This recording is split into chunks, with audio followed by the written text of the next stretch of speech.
Hello everyone. Well, chapter number 2, 3 और 4 की revision videos हमने अपलोड की थी और आपने बहुत ही सराहया। इनफैक्ट कई लोगों ने बोला कि सर हम लोग ने वीडियो प्रॉपर्ली देखा और सब कुछ समझ में आ गया। इनफैक्ट कई लोगों ने जो है वो एज इन ग्रैटिट्यूड भी एक्सप्रेस किया कि भाई thank you very much for the video sir, हम लोग सेल्फ स्टडी पे प्रिपेयर कर रहे हैं और सारी चीजें एकदम मस्त तरीके से मक्खन से हम लोग को समझ आ गई है। मेरा ऐसा मानना है कि यार किसी की अगर हम लोग बुराई करते हैं तो उस पॉइंट ऑफ टाइम पे कोई एक कॉन्शियस एफर्ट नहीं लेना पड़ता है। बुराई तो क्या है, मुंह से अपने आप पे निकल जाती है। लेकिन अगर आप किसी की तारीफ कर रहे हो, किसी के बारे में कुछ अच्छा लिख रहे हो या कोई बात आपको पसंद आई है तो वो दिल से आप ग्रैटिट्यूड एक्सप्रेस कर रहे हो, तो उसके लिए डेफिनेटली आपको एक कॉन्शियस एफर्ट लेना पड़ता है। एंड मुझे बहुत अच्छा लगा कि भाई जिन्होंने वीडियोस देखी है लगभग ने जो है वो एज एन ग्रैटिट्यूड एक्सप्रेस किया हुआ है। तो थोड़ा सा उसी को अगर मैं एक बार पे बैक पे में समझूं तो मैंने सोचा है कि यार चैप्टर नंबर 5 का मैं तुम लोग के लिए रिवीजन वीडियो ना अपलोड करके पूरा का पूरा जो चैप्टर है वो एज इन मैं आपको प्रॉपर्ली समझाऊं। तो आज हमारे वीडियो का ऑब्जेक्टिव यही रहेगा कि चैप्टर नंबर 5 हम लोग शुरू कर रहे हैं एंड उसके अंदर टॉपिक वाइज मैं धीरे धीरे जो है वो वीडियोस अपलोड करूंगा। वो वीडियोस आपको जो है वो देखती जानी है। अगेन जिस तरीके से चैप्टर नंबर 2, 3, 4 आपके एकदम मस्त तरीके से प्रिपेयर हो गए, सेम वे में आपका चैप्टर नंबर 5 भी बहुत अच्छे तरीके से दोस्तों प्रिपेयर हो जाएगा। Let's start. इसके अंदर आज जिस टॉपिक को हम लोग सबसे पहले डिस्कस करेंगे, चैप्टर नंबर 5, एक बार अगर मैं आपको नाम बता दूं तो it is strategy, implementation and evaluation. और इसके अंदर जो सबसे पहला सबसे बड़ा टॉपिक जो हम लोग आज डिस्कस करेंगे और एग्जाम के पर्सपेक्टिव से भी बहुत जरूरी वो टॉपिक है, it is organisation structure. Well, topic start करने से पहले यूजुअली मेरी ऐसी जो है वो एज एन इच्छा रहती है कि यार एक क्यूरियोसिटी जो है वो बिल्ड करूं तुम्हारे मन में कि इस टॉपिक को अगर हम लोग अप्रोच कर रहे हैं then why there is a need to study this topic. Well, उसके लिए मैंने कुछ स्लाइड्स जो है वो यहाँ पे ओपन करके रखी हुई है। पहले कुछ स्लाइड्स के बारे में मैं हल्का सा डिस्कशन करूंगा, हम पूरे टॉपिक को समझेंगे और उसके बाद तुरंत वापस से इन्हीं स्लाइड्स पे मैं लौट कर आपको लाऊंगा और बताऊंगा देखो भाई जो बातें हम पढ़ रहे हैं वो कितना बड़ा इंपैक्ट आपके जो है वो एज एन कंपनीज के लिए क्रिएट कर रही है। जैसे कि फॉर एग्जांपल यहां पे if you see the website of Adani group, तो यहां पे अडानी ग्रुप में अपने जो भी बिजनेसेस है वो बहुत ही बखूबी तरीके से जो है वो अरेंज करके रखे हुए।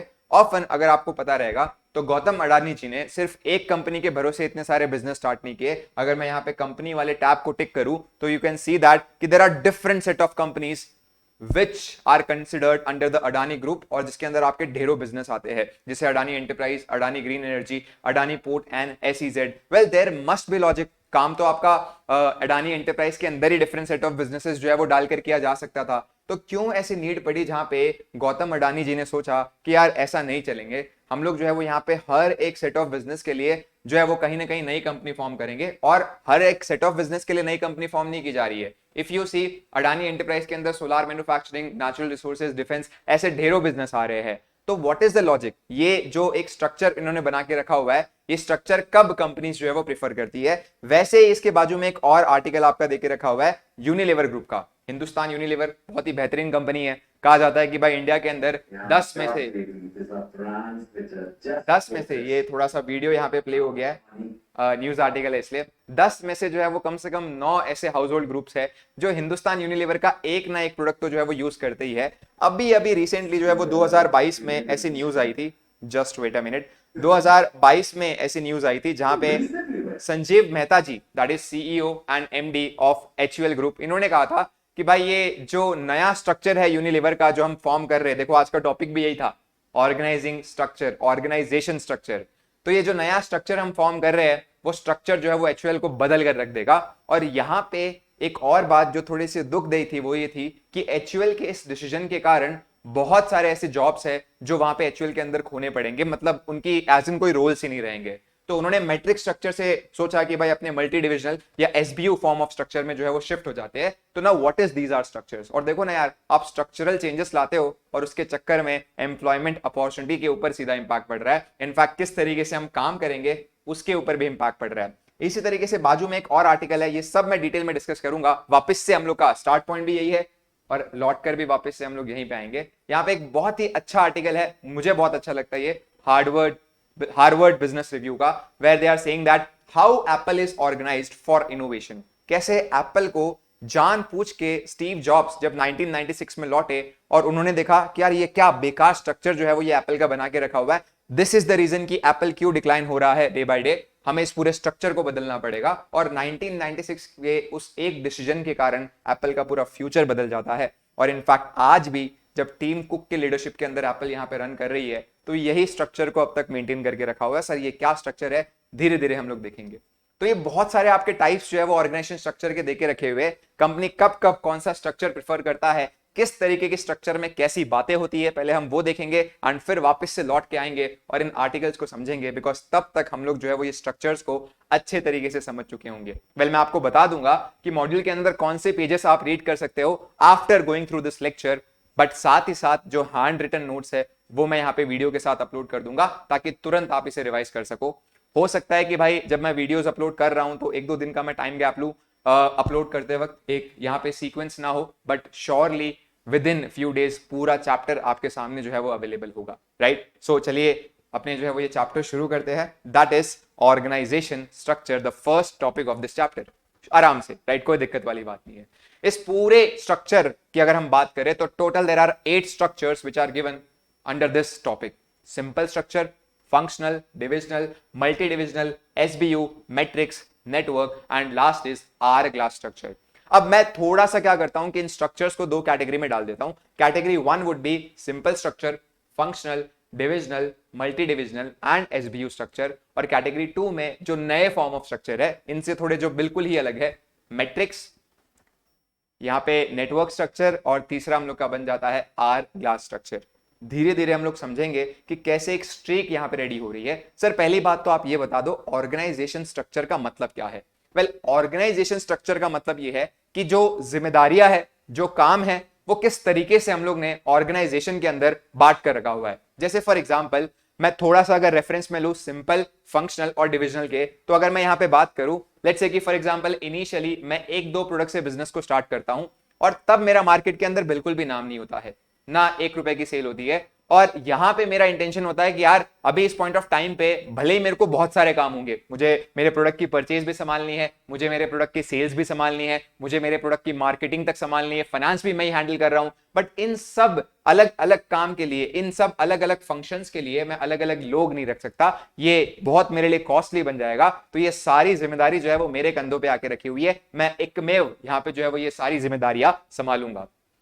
ये यहां पे जो है वो लेट्स से कि एक इंडिविजुअल ओनर के ऊपर फिर जिम्मेदारी आ जाती है कि परचेज भी वही देख रहा है, सेल्स भी वही देख रहा है, मार्केटिंग भी वही देख रहा है, फाइनेंस भी वही देख रहा है, सारी चीजें यहां पे एक इंडिविजुअल इकलौता मैनेजर, इकलौता ओनर जो है वो देख रहा है, और बाकी सारे एम्प्लॉयज उसके गाइडेंस में काम कर रहे हैं। तो ये हो गया आपका सिंपल स्ट्रक्चर। लेकिन फिर क्या होता है, हमारा मार्केट में नाम हो जाता है, लोग बोलते हैं हम तो सर का ही प्रोडक्ट खरीदेंगे, सर के सारे प्रोडक्ट्स की डिमांड आती है। इनफैक्ट 2-3 वैरायटी में हम डील कर रहे हैं, बट सबका मार्केट जब इंक्रीज होता जाता है तो मेरे लिए बहुत मुश्किल हो जाता है कि यार अब सेल्स भी मैं ही संभालू, परचेज भी मैं ही संभालू, मेरे से तो इतना लोड मैनेज नहीं हो रहा। तो मैं क्या करता हूं, कुछ स्पेशलिस्ट को अपॉइंट करना स्टार्ट कर देता हूं। एक यहाँ पे परचेज मैनेजर रख देता हूं, एक सेल्स मैनेजर रख देता हूं, एक मार्केटिंग मैनेजर रख देता हूं, और इनके अंडर 1-2 एम्प्लॉयज को मैं देकर ये जो काम है, ये जो फंक्शंस है, इनके लिए एक स्पेशलिस्ट हायर करवा के वहां पे काम और बेहतर तरीके से परफॉर्म करता हूं, और मैं खाली स्ट्रैटेजिक डिसीजंस लेता हूं और इनको बस खाली यहां पे कोऑर्डिनेट करवाने का काम करता हूं, या कहीं ना कहीं इनको जहां जहां पे इनपुट चाहिए वहां पे देने की कोशिश करता हूं। अब यही हम लोग सिंपल स्ट्रक्चर से शिफ्ट हो गए to the functional structure. Sir आगे क्या हुआ, आगे देखो भाई वही बात है, आदमी बढ़ना चालू कर रहा है तो उसका इंटेंशन तो और बढ़ने का होगा। तो हम लोग ने अब वैरायटी ऑफ प्रोडक्ट्स में डील करना स्टार्ट कर दिया, वैरायटी ऑफ लोकेशंस में डील करना स्टार्ट कर दिया। पहले सिर्फ मैं इंडिया में डील कर रहा था, तो अब चाइना, यूएसए, जापान, आप जो कंट्री बोलो उसके अंदर मैं डील कर रहा हूं। और मुझे ऐसा लगता है कि मेरा जो परचेज मैनेजर है ना, उसको बहुत कंफ्यूजन हो रही है। इंडिया वाला माल परचेज करते वक्त, चाइना के लिए भी माल परचेज करते वक्त, जापान के लिए भी माल परचेज करते वक्त, और परचेज मैनेजर आके मेरे को बोल दिया सर या तो सिर्फ इंडिया का माल पूरा मैं संभालता हूं परचेज करने का कैसा है, या फिर चाइना का, आप इतना सारा कंट्रीज मेरे पे शॉप पे रखे हो ना सर, बहुत मुश्किल हो रहा है। सेम मेरा सेल्स वाला बोल रहा है सर एक रीजन की सेल्स मेरे को दे दो ना, इतना सब कुछ। या आप मल्टीपल वैरायटी ऑफ प्रोडक्ट्स में डील कर रहे हो और वहां पे आपका सेल्स मैनेजर आके बोलता है सर ये प्रोडक्ट खाली मेरे को संभालने दे दो सर, ये इतने सारे मेरे को समझ नहीं आ रहा कि पहले किसको प्रायोरिटी दूं। तो वहां पे आप बोलते हो कि अरे यार अपने को तो फंक्शनल से किस में शिफ्ट होना पड़ेगा, डिविजनल में शिफ्ट होना पड़ेगा। तो ये एक इवोल्यूशन वाला स्ट्रक्चर है। शुरुआती दौर पे सिंपल बहुत इफेक्टिव स्ट्रक्चर है, धीरे धीरे फंक्शंस की जरूरत पड़ेगी, फिर डिवीजन की जरूरत पड़ेगी, फिर मल्टी डिवीजन, और लास्ट में एसबीयू। तो ये स्ट्रीक एकदम मस्त तरीके से चलती जाएगी, एंड देन पूरा थीम ही चेंज हो जाएगा और आज के जो मॉडर्न स्ट्रक्चर्स है वो आ जाएंगे, विच इज मैट्रिक्स, नेटवर्क, और लास्ट आपका hourglass structure. So basically अगर मैं ऑर्गेनाइजेशन स्ट्रक्चर को डिफाइन करूं तो यहां पे साफ साफ लिखा हुआ है कि companies formal configuration that is settings of intended, किसका क्या रोल होगा, किस तरीके का प्रोसीजर होगा, काम करने का तरीका कैसा होगा, कौन कैसे किस तरीके से एक्टिविटीज को गवर्न करेगा, किसकी कितनी जिम्मेदारी होगी और डिसीजन किस तरीके से लिए जाएंगे, इन सब को अगर मैं क्यूमुलेटिवली बोलूं तो मतलब यहां पे काम को ऑर्गेनाइज करना हो गया।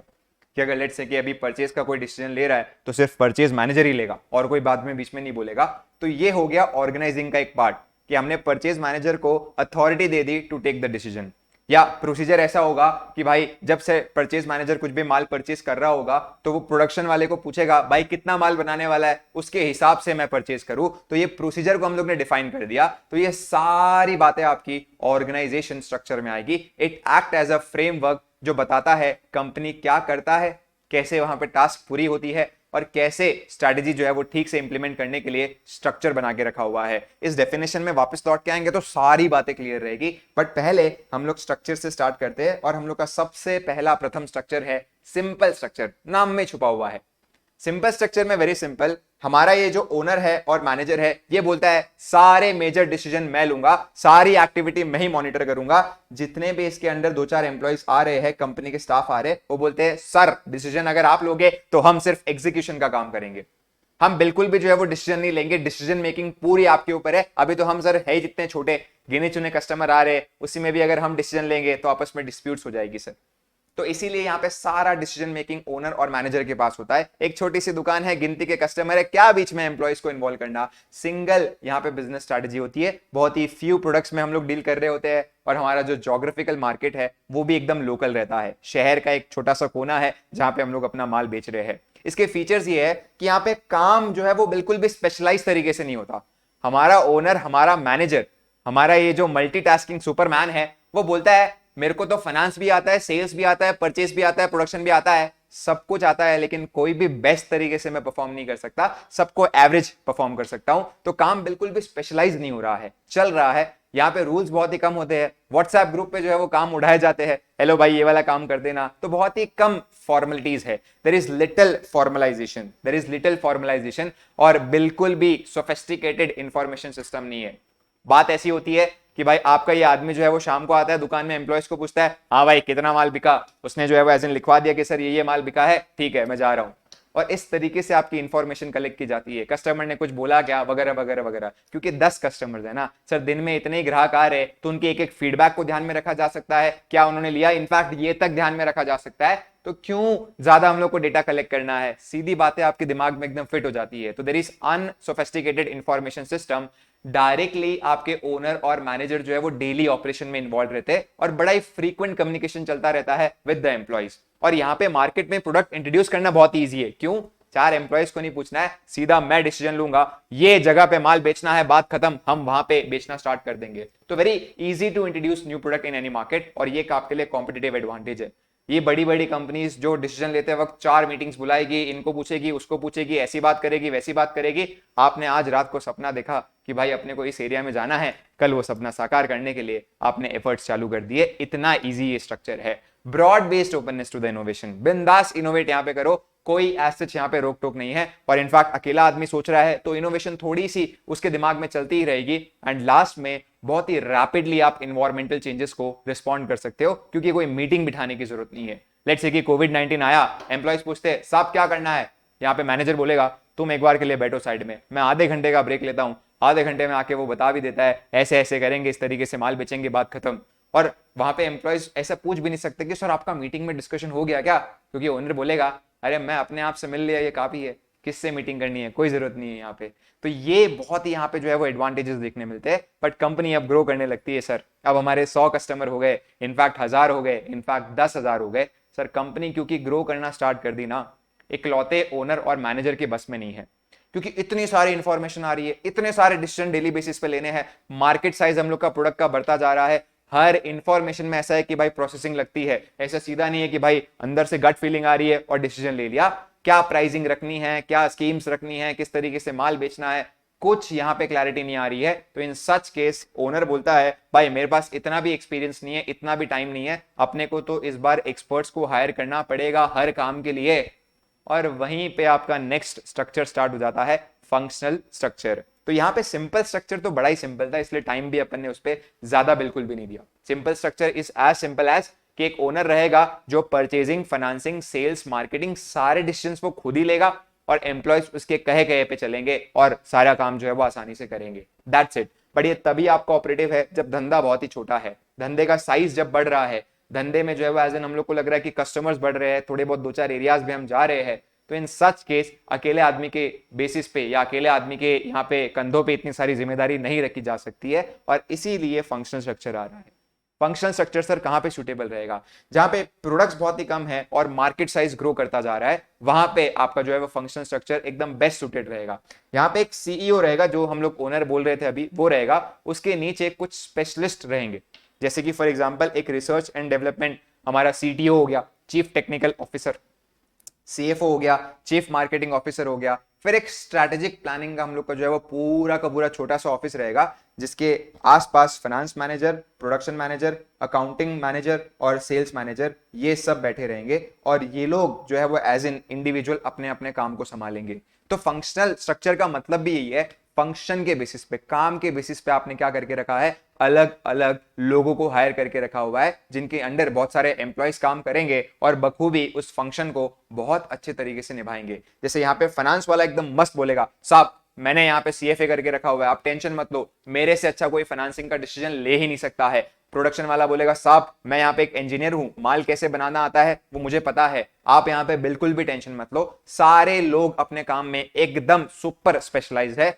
और इनके बीच में कम्युनिकेशन और कोऑर्डिनेशन होता रहेगा। लेकिन क्योंकि भाई सब लोग स्पेशलिस्ट है, सारे लोग शाणे हैं, सारे लोग समझदार है, कोई भी आपस में एक दूसरे से चलाकर बात नहीं करेगा, और वहीं पे हम लोग का रोल आ जाता है सीईओ का, जो इनको आपस में क्या कराएगा, कोऑर्डिनेट कराएगा। तो सीईओ जो है वो क्या करेगा, इंटीग्रेट करेगा, और इनके आपस में कोई भी डिफरेंसेस आ रहे हैं तो उनको रिजॉल्व करेगा। यहाँ पे सिंपल सा एक थोड़ा सा डिसएडवांटेज यही देखने मिलता है कि कम्युनिकेशन और कोऑर्डिनेशन रिलेटेड इश्यूज आ सकते हैं, तो वहां पे सीईओ को मेक श्योर करना है कि वो इसे रिजॉल्व करे।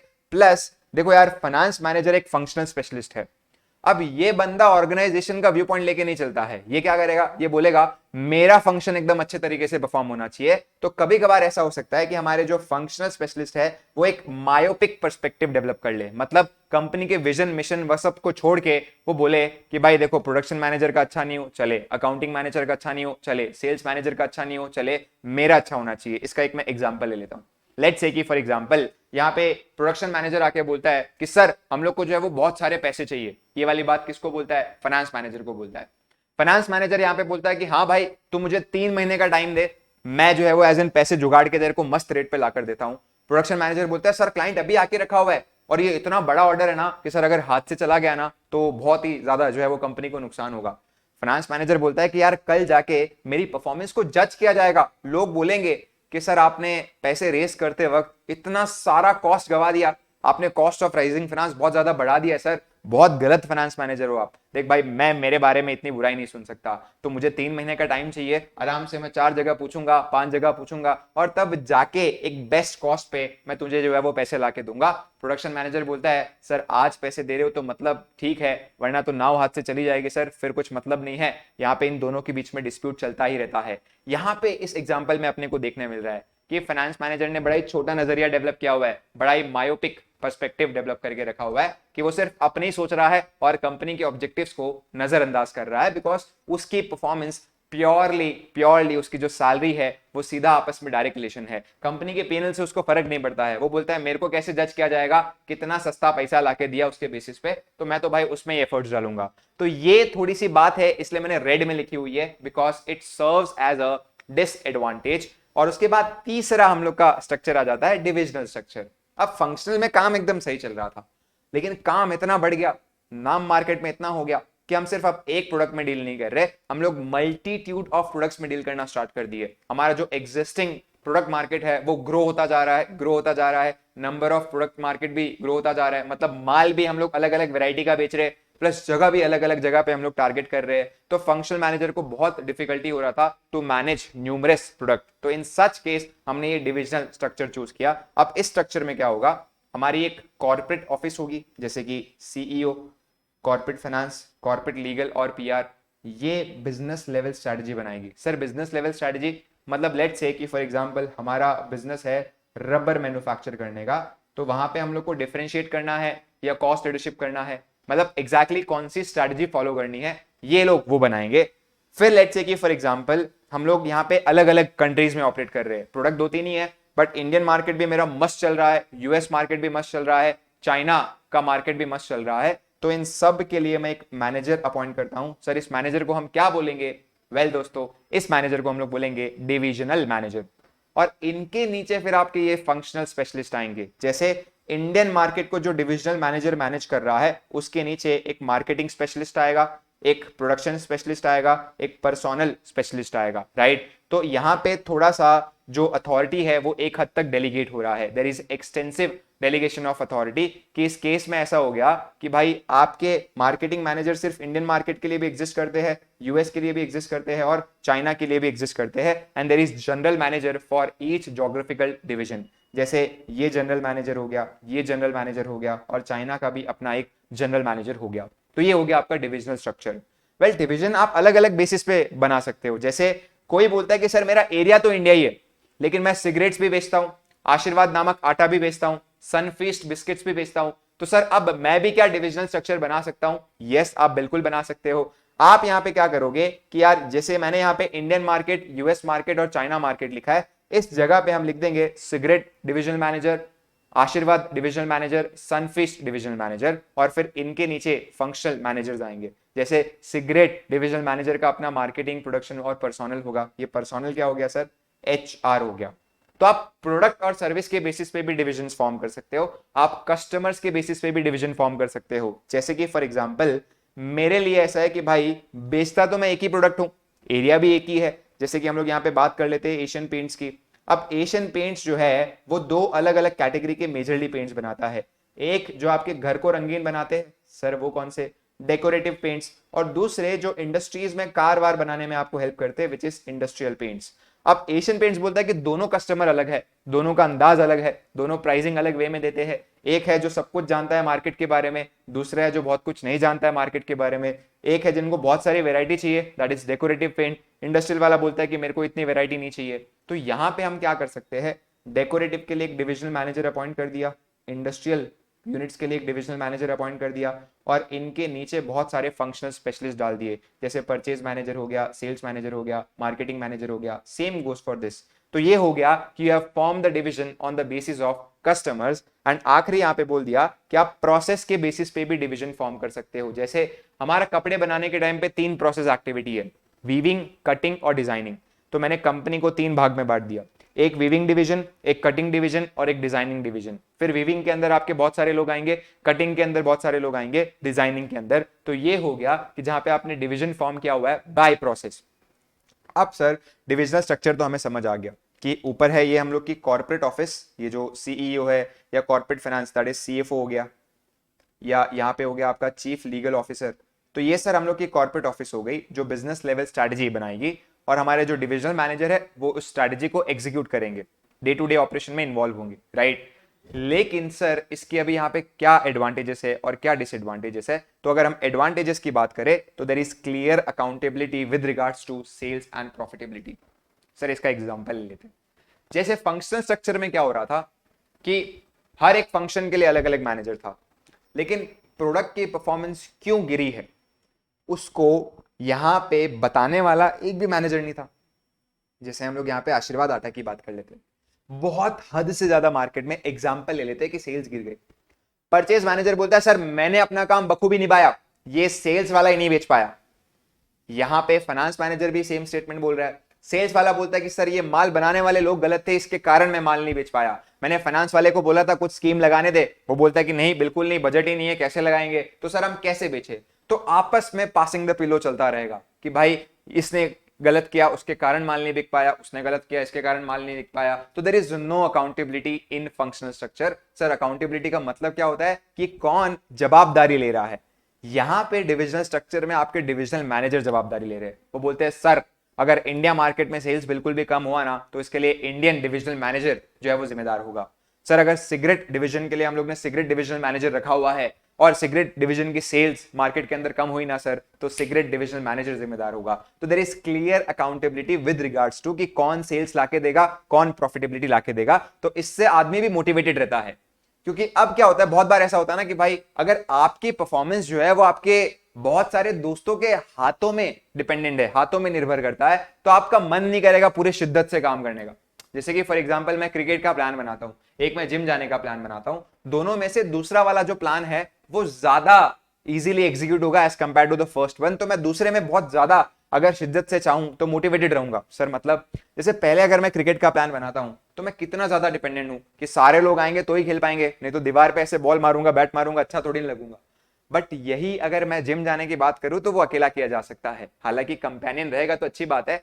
बट मैं ये बोल रहा हूं कि यहां पे पहले क्या हो रहा था कि परचेज मैनेजर जो है वो बेचारा सेल्स पे डिपेंडेंट रह रहा था, सेल्स वाला प्रोडक्शन पे रह रहा था। अब इन सब को बोल दिया कि भाई तुम्हारे ऊपर एक आदमी को बिठा रहा हूं, ये बंदा जो है वो एज इन एकदम पूरी शिद्दत से काम तुमसे करवाएगा, तुम्हें सिर्फ एक ही प्रोडक्ट के बारे में बात करनी है और आपस में मिलकर तुम्हारी सबकी जो परफॉर्मेंस है वो इसी के साथ मैं लिंक कर दूंगा। तो इनका मोटिवेशन भी एकदम हाई रहता है कि अब मेरा काम किसी और के काम पे निर्भर नहीं करता है, हम सब मिलकर यहाँ पे अच्छा करेंगे और सब मोटिवेटेड रहेंगे तो मजा आएगा। Compete successfully in the diverse location. अभी मार्केट सारे बड़े, इंडिया मार्केट बहुत बड़ा, चाइना मार्केट बहुत बड़ा, यूएस मार्केट बहुत बड़ा।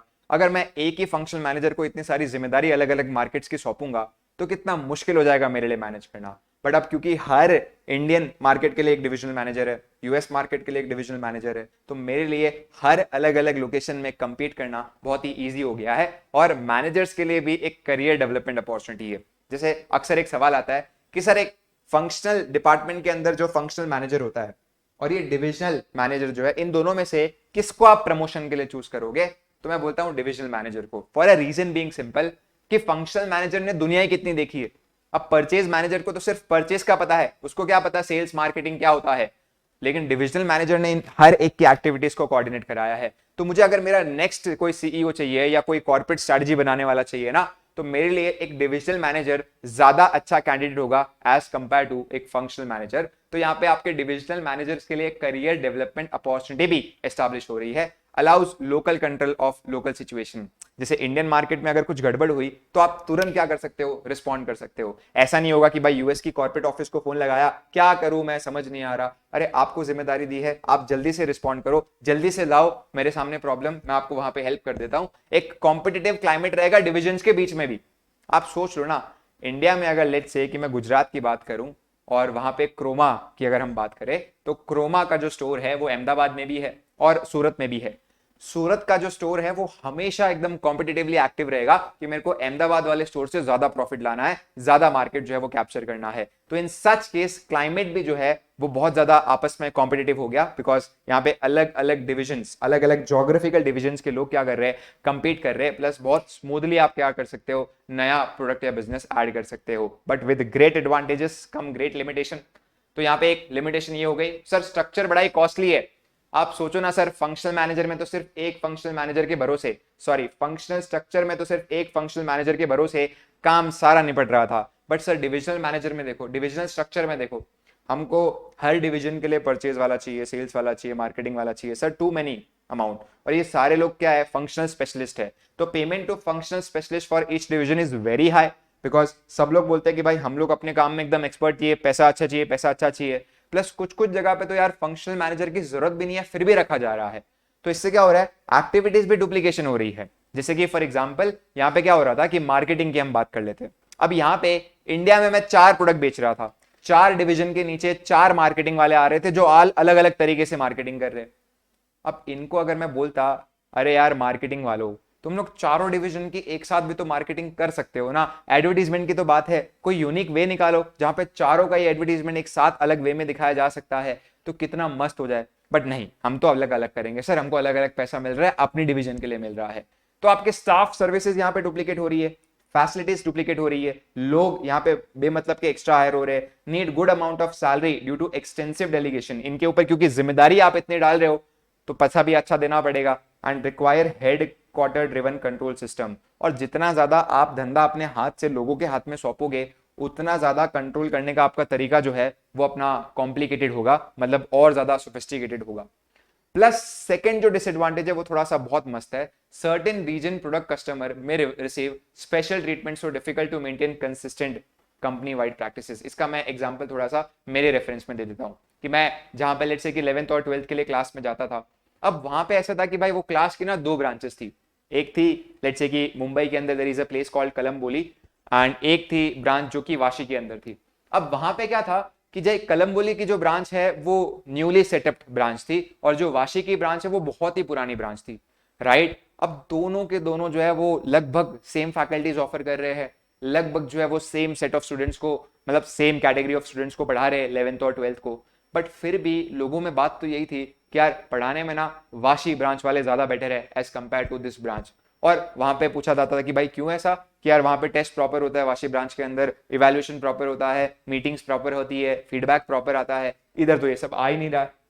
तो देखो दोनों डिविजन्स है, दोनों चीजें जो है वो as in same to same पढ़ा रही है, पर जब एक बहुत ही बेहतर परफॉर्म करता है तो उसके चक्कर में दूसरे वाले को सुनना पड़ता है जो बहुत ही ऑर्डिनरी परफॉर्म कर रहा है, right. So certain region product customer में receive special treatment so difficult to maintain consistent company wide practices. तो इसके चक्कर में वही होता है ना कि अगर आप किसी एक, जैसे कि फॉर एग्जांपल वाशी ब्रांच में कुछ अगर एक्स्ट्रा दिया जाएगा तो तुरंत ऐसा पूछा जाएगा कलम्बोली ब्रांच में जाके कि आपकी वाशी वाले ब्रांच वाले तो दे रहे, कलम्बोली में तो दे ही नहीं रहे, ये तो बहुत गलत बात है। तो इस तरीके के यहाँ पे बायसनेस जो है वो क्रिएट हो जाएगी। Now this is our divisional structure. Sir अभी चौथे स्ट्रक्चर पे आते हैं। चौथा structure is called as multi divisional structure. अब मल्टी डिविजनल स्ट्रक्चर क्या है, देखो फेज वही है, सिंगल प्रोडक्ट से स्टार्ट किया था, प्रोडक्ट का मार्केट साइज बढ़ा तो फंक्शनल पे आए, नंबर ऑफ प्रोडक्ट्स बढ़े तो डिविजनल पे आए, नंबर ऑफ प्रोडक्ट्स और ज्यादा बढ़ चुके, नंबर ऑफ प्रोडक्ट्स और ज्यादा बढ़ चुके हैं तो हम लोग किस पे आ गए, मल्टी डिविजनल पे आ गए। अब इसमें जैसे हम लोग यहाँ पे बात करें तो थोड़ा सा बहुत ज्यादा कंफ्यूजन होता है between divisional structure and multi divisional structure, तो थोड़ा सा इसको मैं सिंप्लीफाई करता हूँ, राइट। अब देखो यहाँ पे मल्टी डिविजनल स्ट्रक्चर में मैंने एग्जांपल लेके रखा हुआ है HUL का, और HUL को मैंने 2 फेज में डिवाइड किया है, एक जहां पे वो थोड़े से कम ब्रांड्स के साथ ऑपरेट करता है, और दूसरा फेज जहां पे पूछो मत हर जगह पे HUL दिख रहा है। So let's say multi divisional structure कैसा दिखेगा, यहाँ पे सबसे ऊपर आ गया CEO, फिर उसके अंडर आ गए CFO और कॉर्पोरेट लीगल और PR डिपार्टमेंट वाले, देन आपके जो है वो बहुत सारे अलग अलग डिविजन्स फॉर्म हुए। एक ब्यूटी क्रीम डिवीजन हो गया जिसके अंदर ग्लो एंड लवली वाला प्रोडक्ट हम बेच रहे हैं, एक हम लोग का shampoo Sunsilk, soap Lux, Surf Wheel, cleaner Domex, और एक किचन सोप विम। ये कुछ हम लोग जो है वो प्रोडक्ट्स बेच रहे हैं। सर कितने हो गए, 6 हो गए। फेयर एंड लवली का तो नाम आजकल उन्होंने चेंज करके ग्लो एंड लवली कर दिया, सनसिल्क, लक्स, व्हील, डोमेक्स और किचन सोप विम। अब ये सब के लिए मैंने एक एक डिविजनल मैनेजर जो है वो अपॉइंट किया। सर ये हम लोग के डिफरेंट सेट ऑफ प्रोडक्ट्स हो गए, यस। क्या उसके बेसिस पे हम लोग ने डिविजनल मैनेजर अपॉइंट कर दिए, यस।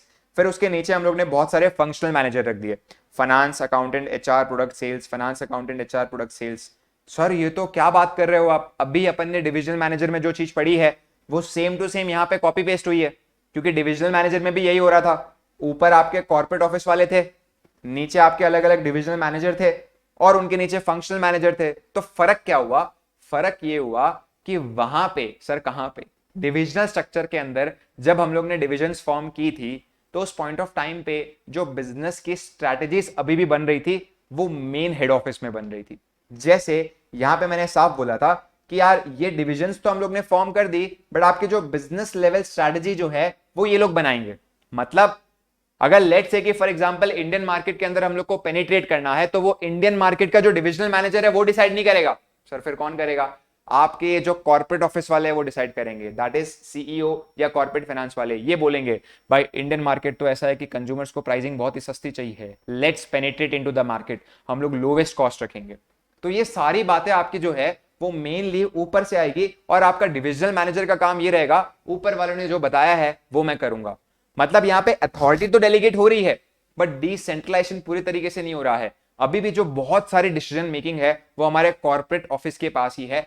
मल्टी बिजनेस में ऐसा हो गया कि भाई क्योंकि प्रोडक्ट 6 हो गए और 6 के 6 अपने आप में एकदम फुल महारती प्रोडक्ट्स है, तो आपका जो CEO बोल रहा है कि भाई 6 के 6 प्रोडक्ट मैनेज करना sir it is not my cup of T. और इसीलिए इनके रिगार्डिंग जो बिजनेस लेवल स्ट्रैटेजी फॉर्म करने का काम है और day to day operational activities है वो डिविजनल मैनेजर्स को ही सौंप दी है। तो यहां पे अगर आप चेक करोगे तो डिट्टो स्ट्रक्चर आपको सेम दिखेगा, एक्सेप्ट द फैक्ट दैट कि ये जो आपके कॉर्पोरेट लेवल स्ट्रैटेजी है वो सीईओ या सीएफओ बनाएंगे, और जो आपकी बिजनेस लेवल स्ट्रैटेजी है वो हमारे ये प्रोडक्ट मैनेजर बनाएंगे, अलग अलग जो डिविजनल मैनेजर है वो बनाएंगे। Sir what is the difference between corporate level strategy and business level strategy? देखो हम लोग ने ऑलरेडी चैप्टर तो पढ़ लिया, फिर भी मैं बता देता हूं। कॉर्पोरेट लेवल स्ट्रैटेजी का मतलब क्या होता है? ऐसी स्ट्रैटेजी जहां पे हम डिसाइड कर रहे हैं कौन से प्रोडक्ट लाइन में हम लोग को एंटर होना चाहिए और कौन सी प्रोडक्ट लाइन से हम लोग को एग्जिस्ट होना चाहिए, सॉरी एग्जिट होना चाहिए। जैसे मैं यहाँ पे सोप मैन्युफैक्चर कर रहा हूं, मैंने बोला यार कंप्यूटर भी बनाऊंगा मैं, ये कॉर्पोरेट लेवल का डिसीजन है कि सर आप सोप कैटेगरी से सीधा किस में जंप कर रहे हो, कंप्यूटर में। मैंने सोचा ट्रक बनाऊंगा, कॉर्पोरेट लेवल स्ट्रैटेजी है। लेकिन बिजनेस लेवल स्ट्रैटेजी क्या हो गया कि एक बार कॉर्पोरेट वालों ने बोल दिया कि आप ट्रक बनाओगे, तो वो ट्रक बनाने के बाद मार्केट में बेचने की बात आएगी, तब मैं किस तरीके से उसको यहां पे मार्केट के सामने रख रहा हूं, वहां पे मैं डिफरेंशिएशन स्ट्रैटेजी फॉलो कर रहा हूं या कॉस्ट लीडरशिप स्ट्रैटेजी। जैसे ट्रक को मुझे मार्केट में, जैसे बहुत सारे आपके कंपटीशन है, टाटा है, राइट, अशोक लेलैंड है, इन सबके सामने मेरे को कॉम्पीट करना पड़ेगा, तो वहां पे मैं क्या स्ट्रैटेजी फॉलो करूंगा ताकि मेरे जो ट्रक्स है वो बिके। ट्रक बनाना है वो कॉर्पोरेट लेवल का डिसीजन हो गया, अब बोल दिया ना उन्होंने बनाना है, भाई ने बोला मतलब करना पड़ेगा, तो वो ट्रक बनाकर किस तरीके से बेचना है वो बिजनेस लेवल स्ट्रैटेजी है कि मैं कॉस्ट लीडरशिप फॉलो करूं या डिफरेंशिएशन फॉलो करूं। तो यहां पे सीधी सी बात है, सीईओ सीएफओ और कॉर्पोरेट वाले डिसाइड करेंगे corporate level strategy, that is which product should be entered और विच शुड बी एग्जिस्टेड, कौन से प्रोडक्ट लाइन में हम लोग एंट्री मारे और कौन से वाले में हम लोग एग्जिट मारे। तो ये हो गया आपका कॉर्पोरेट लेवल का काम, दैट इज सीईओ का काम। लेकिन फिर आपका नेक्स्ट आ जाता है ये प्रोडक्ट मैनेजर के केस में, दैट इज डिविजनल मैनेजर। ये लोग क्या फॉर्म करेंगे? Business level strategy, which is how to sell our product in this competition, how to sell our product in this competition. तो ये डिविजनल मैनेजर का काम। तो यही एक थिन लाइन ऑफ डिफरेंस है, हर एक डिविजन को हम लोग एक डिफरेंस बिजनेस की तरह देखते हैं। ये इतने बड़े महारथी बन चुके हैं कि इनको एक बिजनेस का दर्जा दिया जाता है। जैसे कि फॉर एग्जांपल अब हम लोग ऐसा नहीं बोलते कि भाई हम लोग का जो है वो ग्लो एंड लवली एक प्रोडक्ट है, हम तो बोलते हैं यार वो अपने आप में एक बिजनेस है, मार्केट में जो बिकता है पूछो मत। हम ये नहीं बोलते कि सनसिल्क हम लोग का एक डिवीजन है, हम तो क्या बोलते हैं सनसिल्क अपने आप में एक बिजनेस है, पूछ मत खतरनाक बिकता है। लक्स भी अपने आप में एक बिजनेस है, पूछ मत खतरनाक बिकता है। तो मतलब यहां पे मल्टी डिवीजन में हर एक डिवीजन को एक सेपरेट बिजनेस की तरह देखा जाता है, और ये जो डिविजनल मैनेजर है इनको रिस्पॉन्सिबिलिटी ठहराई जाती है for day to day operational activity plus forming the business level strategy, for forming the business level strategy. Sir ये कब डेवलप हुआ, कब किसने सोचा ऐसा? 1920s में डेवलप हुआ। 1920s में ना कोऑर्डिनेशन की बहुत ज्यादा दिक्कत आ रही थी। उस पॉइंट ऑफ टाइम पे सब कंपनी डाइवर्सिफाई कर रही थी, ऑयल में भी जाना है, स्टील में भी जाना है, रेलवेज भी बनाना है, हमको सब कुछ करके दिखाना है। उनका तो ये अप्रोच हो गया था। जब ये वाला अप्रोच हुआ तो उस पॉइंट ऑफ टाइम पे कुछ एक्सपर्ट्स ने बोला कि सर ये कॉर्पोरेट वाले अगर ये सब में इन्वॉल्व होंगे तो टाइम बहुत स्लो जाएगा और बहुत ज्यादा कोऑर्डिनेशन की दिक्कत आएगी, कंट्रोलिंग की दिक्कत आएगी। जैसे कॉर्पोरेट वाला बार बार अलग अलग 60 तो बहुत ज्यादा बोल दिया मैंने, 6-10 बिजनेस के बारे में थोड़ी ना ध्यान रख सकता है। अभी रतन टाटा हो गए, मुकेश अंबानी हो गए, कितने सारे वैरायटी ऑफ बिजनेस है। अब ये लोग हर एक बिजनेस के बारे में अगर रोज सोचने बैठ गए तो आप सोचो ना 24 घंटे का टाइम है, सोच थोड़ी नहीं पाएंगे। तो कोऑर्डिनेशन ही नहीं हो रहा था। जब भी आपका ये जो डिविजनल मैनेजर है वो इस सीएफओ की ऑफिस में जाता था, वो बोलता था रुक जा भाई, 2 प्रोडक्ट वाले ऑलरेडी सामने आगे रखे हुए, बहुत बिजी हूं, इनके सामने इतनी बड़ी प्रॉब्लम है, तेरी वाली बात में सुनता हूं। सर कोऑर्डिनेट ही नहीं कर रहे आप तो, सर कंट्रोल ही नहीं कर पा रहे आप तो जब ये वाली दिक्कत आ रही थी, कॉन्फ्लिक्टिंग प्रायोरिटीज आ रही थी। What is conflicting priorities?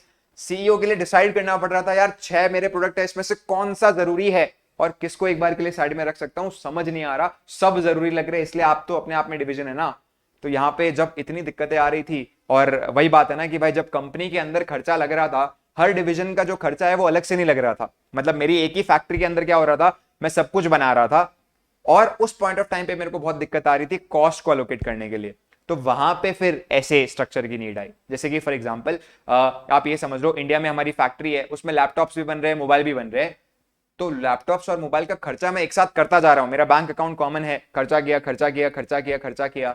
तो इन सच केस यहाँ पे अभी मेरे को समझ नहीं आ रहा है कि प्रॉफिटेबल कौन सा है। मोबाइल ने भी सेल्स लाके दी, लैपटॉप में भी सेल्स लाके दी, बट किसका कितना खर्चा है वो मैं आइडेंटिफाई नहीं कर पा रहा, बिकॉज मिक्सिंग में खर्चा हो रहा है। तो सब एकदम जो है वो माथा यहाँ पे पागल हो गया। ये तो 2 बिजनेस में मैं बोल रहा हूँ, जब 7-8 होंगे तो और ज्यादा पागल हो जाएगा। तो इन सच केस यहाँ पे हमने बोला कि भाई बहुत डिफिकल्टी आ रही है, to allocate the cost to individual products. So बहुत डिफिकल्टी बनती है टू असेस ऑल्सो कि कितना इंडिविजुअल प्रोडक्ट्स ने कॉन्ट्रीब्यूट किया है प्रॉफिट के टुवर्ड्स।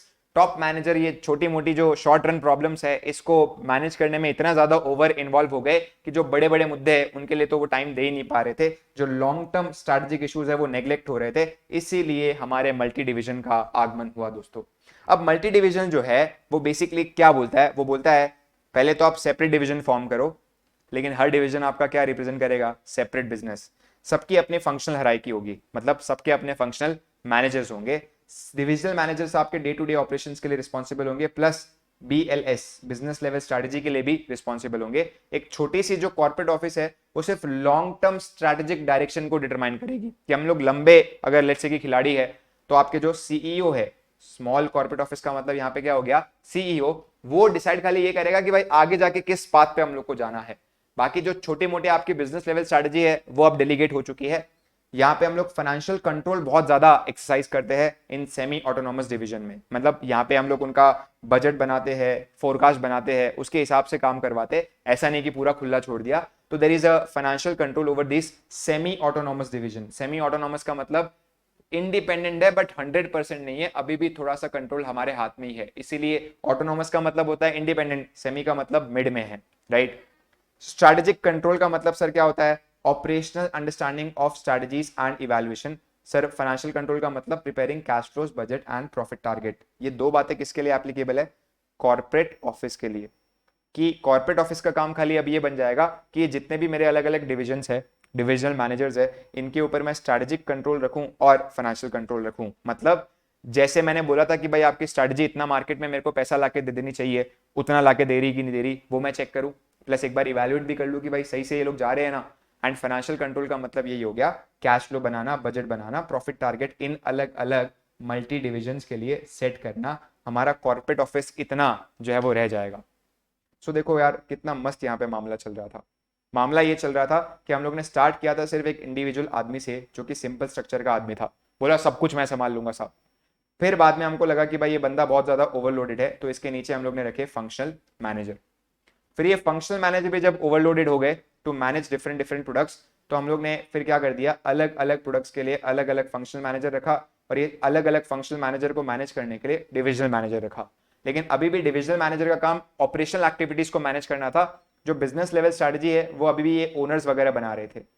लेकिन उसके बाद हम लोग के ये प्रोडक्ट साइज इतने बढ़ गए और प्रोडक्ट के नंबर ऑफ कैटेगरीज भी इतने बढ़ गए कि ये अकेले आदमी के लिए बस में नहीं था कि सबकी बिजनेस लेवल स्ट्रैटेजी बनाए। तो इसने क्या कर दिया, ये काम डिविजनल मैनेजर्स को सौंप दिया, और यहीं से मेरा एक नया डिवीजन निकल कर आया which is multi divisional structure. इतनी हम लोग को बातें समझ में आ गई। अब हम लोग का एक लास्ट है, मैंने बोला ना 5 हम लोग पहले पढ़ेंगे, उसके बाद अलग से 3 पढ़ेंगे। Company night diversified further.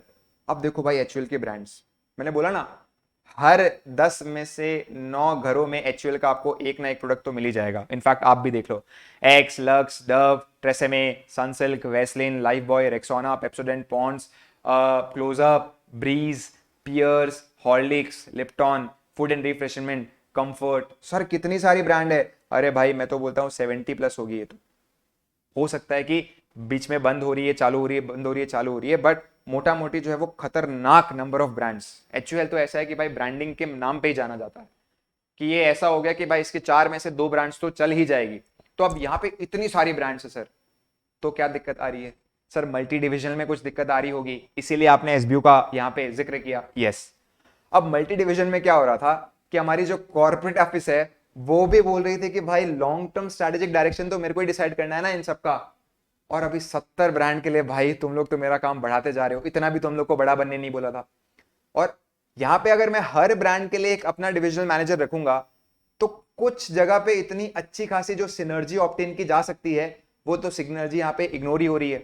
Sir example दो ना यार, जैसे फॉर एग्जाम्पल ये लक्स और डव अपने आप में इतना बड़ा ब्रांड है कि इनके लिए मैंने डिविजनल मैनेजर अपॉइंट कर दिया। एक डिविजनल मैनेजर आपका लक्स का हो गया, एक डिविजनल मैनेजर आपका डव का हो गया। उसके बाद मैंने देखा कि भाई ब्यूटी और होम केयर सेगमेंट में फेयर एंड लवली को भी डाला जा सकता है, सनसिल्क को भी डाला जा सकता है। देन अगर मैं यहाँ पे बात करूं तो इस पॉइंट ऑफ टाइम पे इंदुलेखा को भी हम लोग डाल सकते हैं, क्लिनिक प्लस को डाल सकते हैं, ग्लो एंड हैंडसम को डाल सकते हैं, उसके बाद लेट्स से वैसलिन को डाल सकते हैं। ये सब ब्यूटी केयर है। अब इन सब के लिए अगर मैं अलग अलग डिविजनल मैनेजर रखूंगा तो ये तो एक सेट ऑफ ग्रुप में अगर अच्छे से मैनेज होंगे तो मामला और अच्छे से हम लोग को समझ आएगा। जैसे फॉर एग्जांपल लक्स के अंदर जो मार्केटिंग स्ट्रेटजी है बकायदा वो डव के लिए भी यूज की जा सकती है। हो सकता है कि आपका एक सिंगल एड जो है वो लक्स और डव दोनों का ही काम करा दे। हो सकता है कि भाई लक्स जो है वो रिटेलर को इतना पसंद आता है कि उसके नाम पे आप अपनी नई ब्रांड बेच दो। भाई अगर लक्स खरीदना है तो पहले नई ब्रांड तेरी दुकान में रख, फिर उसके बाद ही मैं तेरे को क्या दूंगा, लक्स दूंगा। तो आप देखो ना कितनी सारी सिनर्जी ऑब्टेन की जा सकती है, फिर भी आपने कभी वो सोचा नहीं है। आज आपकी इतनी सारी ब्रांड्स है, अगर आप इन सब के लिए एक डिविजनल मैनेजर रखोगे और इनके हाथ में बिजनेस लेवल स्ट्रैटेजी दोगे तो वो जो सिनर्जी है ना वो कभी ये देख ही नहीं पाएगा।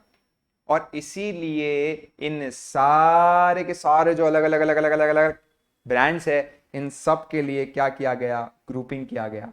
इन सब के लिए ग्रुपिंग किया गया और ये बड़े ही साइंटिफिक तरीके से किया गया। सर ये साइंटिफिक तरीका क्या सब एंटिटी के लिए अलग अलग हो सकता है? हाँ जी, अलग अलग हो सकता है। तो इन सारी ब्रांड्स का एक साइंटिफिक ग्रुपिंग किया गया, ग्रुप्स में इन ब्रांड्स को डिवाइड किया गया। और यहां पे एचयूएल ने बोला कि भाई एक काम करते हैं, ये जितनी भी ब्रांड्स है ना उसको अपने यहाँ पे जो है वो 3 अलग अलग सेगमेंट में बांट देते हैं। जैसे एक हो गया हम लोग का ब्यूटी, यहाँ पे मैं लिख देता हूं, एक हो गया हम लोग का ब्यूटी एंड पर्सनल केयर, एक हो गया होम केयर और एक हो गया फूड रिफ्रेशमेंट। उन्होंने बोला कि भाई इनमें आपस में बकायदा सिनर्जी हो सकती है, ग्रुप में करो मैनेज। और यहां पे ये हम लोग ने क्या कर दिया, इसका एक स्ट्रेटेजिक बिजनेस यूनिट फॉर्म कर दिया। तो मतलब यहां पे क्या हो गया, there is a whole whole whole division called as beauty and personal care division, जिसके अंदर बड़ी बड़ी महारती ब्रांड्स आती है। और अगेन फिर यहां से आपका जो मल्टी डिविजनल स्ट्रक्चर है वो कंटिन्यू हो जाता है। तो मतलब सर किस तरीके से आपका मल्टी डिविजनल स्ट्रक्चर यहां पे दिखेगा? देखो ये इस तरीके से होगा, सीईओ है, प्रेसिडेंट है, इनकी अपनी खुद की टीम है कॉर्पोरेट ऑफिस वाली। ये स्ट्रेटेजिक प्लानिंग जहां पे हो रही है उसके नीचे आपके एसबीयू मैनेजर्स आ जाएंगे, that is strategic business unit A. ये हो गया हम लोग के लिए होम केयर, ये हो गया हम लोग के लिए ब्यूटी एंड वेलनेस, ये हो गया हम लोग के लिए लेट्स से कि फूड एंड अदर। तो इन सच केस अलग अलग डिविजन्स के लिए, अलग अलग ग्रुप ऑफ डिविजन्स के लिए मैंने मैनेजर्स रख दिए और फिर उनके अंदर आपकी बहुत सारे क्या आ गए, प्रोडक्ट्स की डिवीजन आ गई। तो इसको हम लोग बोलेंगे एसबीयू स्ट्रक्चर। सर एसबीयू का full form strategic business unit. SBU का फुल फॉर्म हो गया स्ट्रैटेजिक बिजनेस यूनिट। जब कंपनी बहुत सारे प्रोडक्ट्स में डील कर रही है, अलग अलग बिजनेसेस में डील कर रही है, तो इन सच केस ये स्ट्रक्चर बकायदा बेस्ट स्ट्रक्चर होता है। इसके अंदर सिंपल सा हिसाब हो गया, what is SBU structure? It is grouping different businesses into manageable strategic business unit।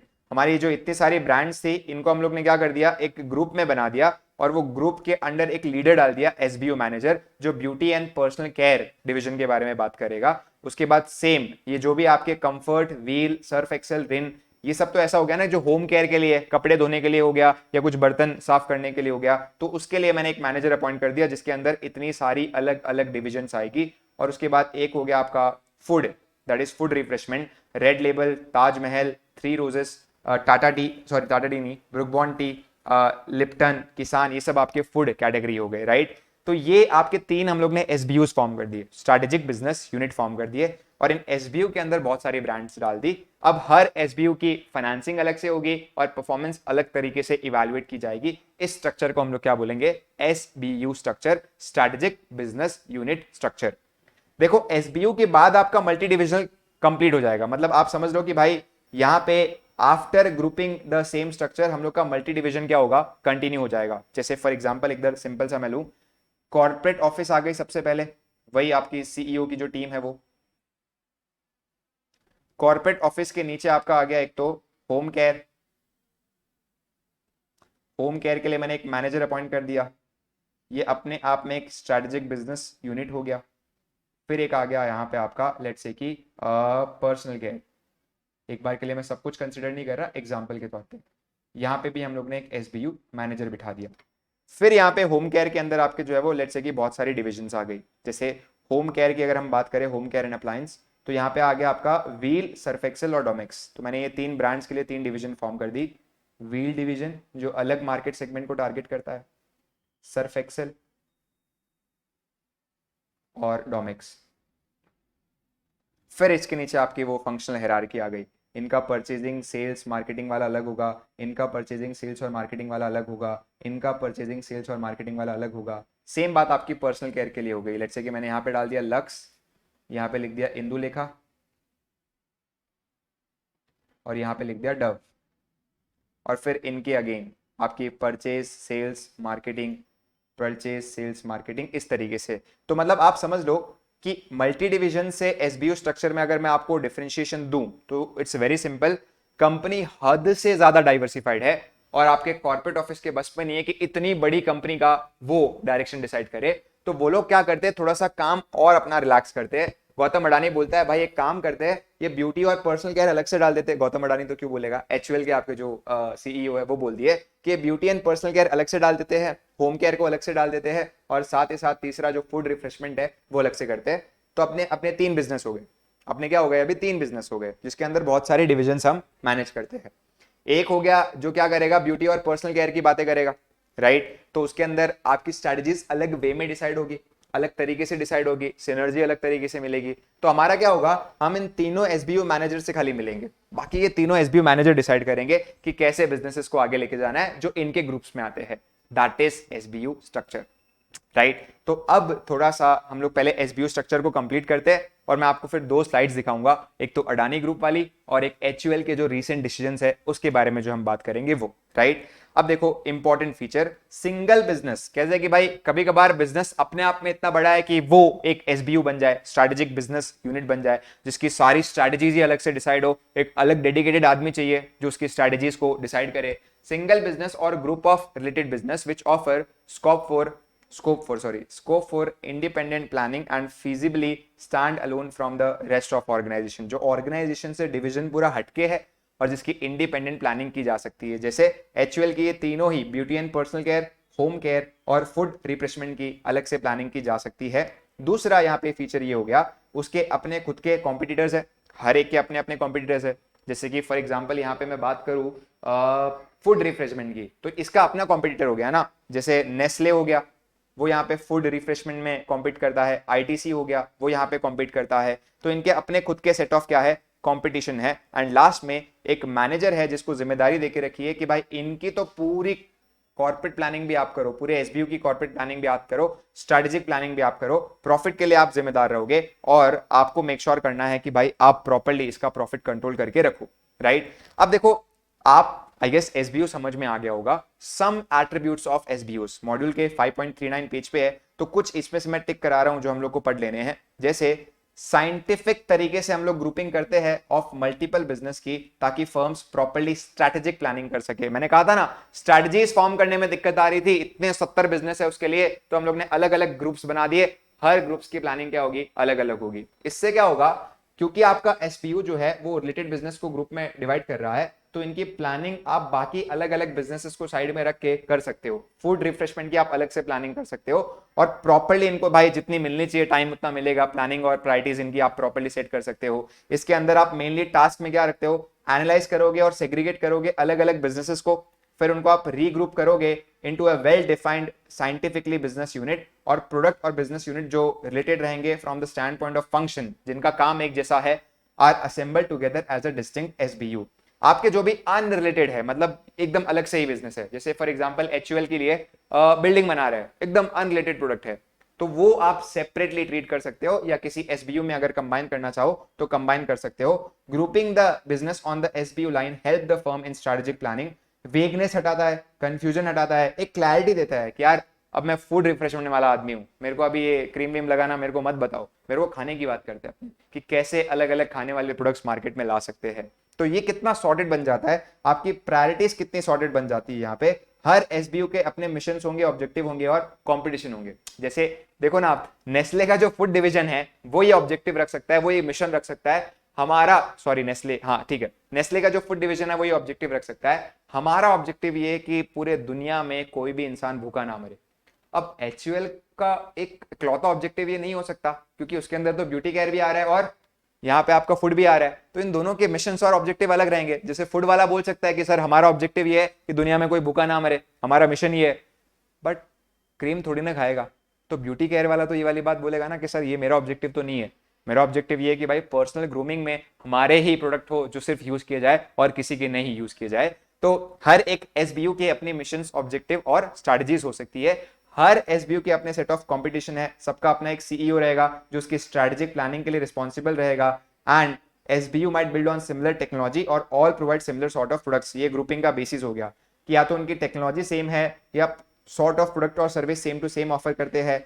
SBU might be serving similar और डिफरेंट मार्केट्स। हो सकता है कि आपके एसबीयू फूड और रिफ्रेशमेंट इंडियन मार्केट में है और ब्यूटी सेगमेंट आपका यूएस मार्केट में हो, ऐसा भी हो सकता है। तो ये कुछ आपके पॉइंट्स देके रखे हुए जिनमें से आपको कुछ पॉइंट्स पढ़ लेने हैं। Well that is your strategic business unit.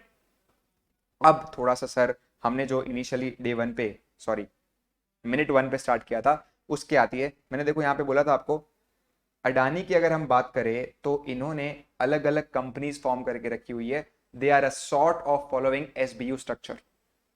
क्योंकि यहां पे अगर आप चेक करोगे तो उन्होंने ग्रुपिंग करके रखी है, solar, natural, defence, airports, water, road, data, edible, fruits. उन्होंने अपने हिसाब से ग्रुपिंग किया जो उनको कंफर्टेबल बैठे।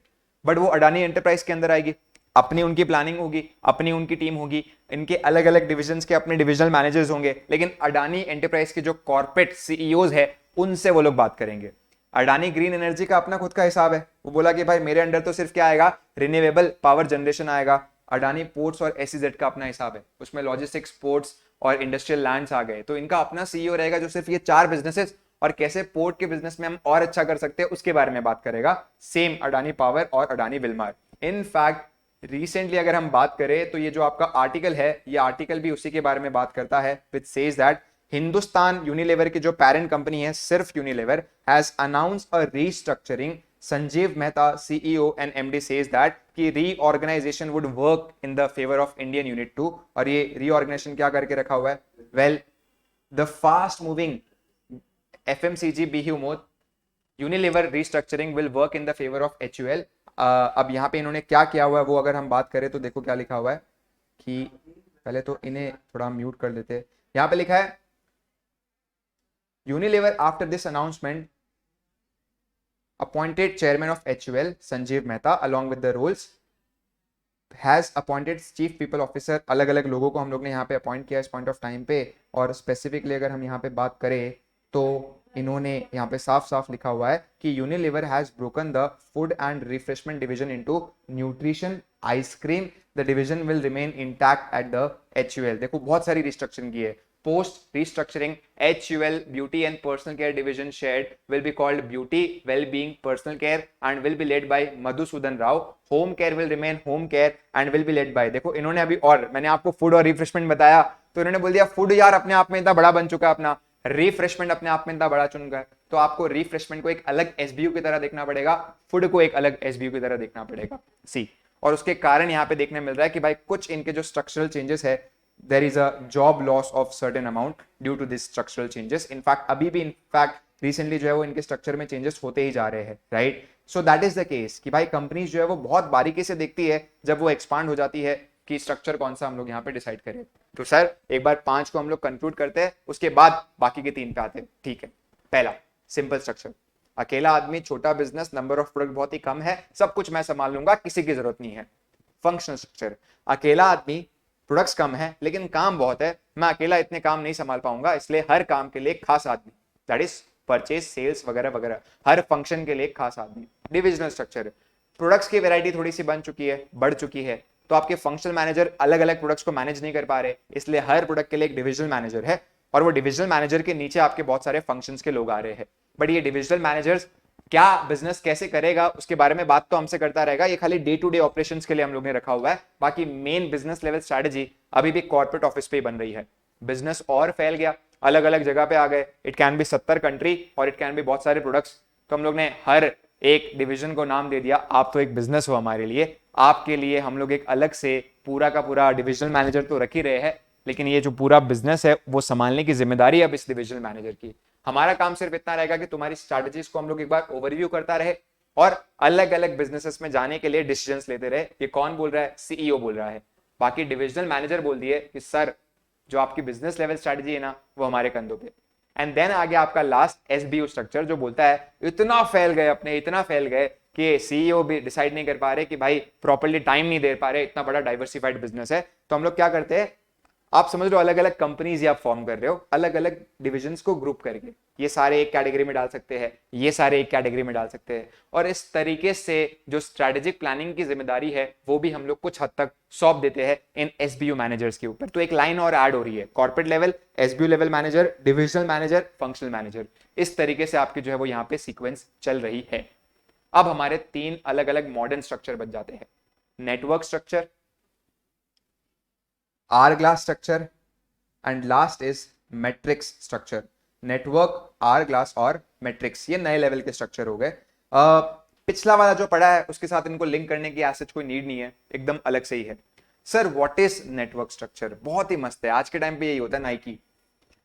नाइकी बोलता है देख काम तो बहुत है कंपनी में, अपने इतने बड़े बन चुके हैं, खाली शूज ही हम लोग बेचते हैं, चलो और भी 2-4 रिलेटेड प्रोडक्ट्स बेच रहे हैं, लेकिन जूते बनाने का काम हो गया, जूते डिजाइन करने का काम हो गया, जूतों को पैक करने का काम हो गया, पैसे हैंडल करने का काम हो गया, इनकी मार्केटिंग देखना हो गया, कौन सा ऐसा फंक्शन है जो सबसे ज्यादा हमारे प्रोडक्ट्स पे इंपैक्ट डालता है? तो किसी ने, एम्प्लॉय ने बोला सर मार्केटिंग। आप मार्केट में नाम अच्छा बना दो, आदमी नाम के लिए आपका जूता पहनेगा, फिर वो क्वालिटी चेक तक नहीं करेगा, हालांकि क्वालिटी भी हम लोग को अच्छी ऑफर करनी है सर, बट वो कभी आपकी क्वालिटी पे डाउट नहीं करेगा सर। आप नाम ऐसा क्रिएट कर दो मार्केट के अंदर, एक एस्पिरेशनल क्वालिटी क्रिएट कर दो। तो नाइकी ने बोला कि मतलब मार्केटिंग इज द मेजर? बोला हाँ सर, एक काम करते हैं ना, मार्केटिंग वाले फंक्शन में हम लोग एकदम एक्सपर्ट बन जाते हैं और बाकी सारे फंक्शन हम लोग किसी और को आउटसोर्स कर देते हैं। दैट इज नेटवर्क स्ट्रक्चर, जो बोलता है कि भाई एक छोटी सी बिल्डिंग होगी हमारी, उस बिल्डिंग के अंदर सिर्फ मार्केटिंग और मार्केटिंग की बातें होगी, एक साइड में छोटा सा हमारा ऑफिस होगा, वो ऑफिस मेक श्योर करेगा कि अलग डीलर से बात करे, अलग प्रोड्यूसर से बात करे, माल बनवाए, माल लाए एंड ऑल, तो ये सारा काम हम लोग ने आउटसोर्स कर दिया। That is network structure. It is virtually you are eliminating in house business function. आपके अंदर जो भी आप काम करते थे बिजनेस के अंदर, वो सब आप एलिमिनेट करते हो लगभग, और यहाँ पे एक virtual form of structure create कर देते हो कि लोगों को लगेगा यार नाइकी तो बिलियन टर्नओवर वाली कंपनी है, इसके तो इतनी बड़ी फैक्ट्रीज होगी, और जाके देखा सर इतनी सी बिल्डिंग में आप सब कुछ कर लेते हो। बोला हाँ, हम तो कुछ बनाते ही नहीं है, हम तो बनवाते हैं।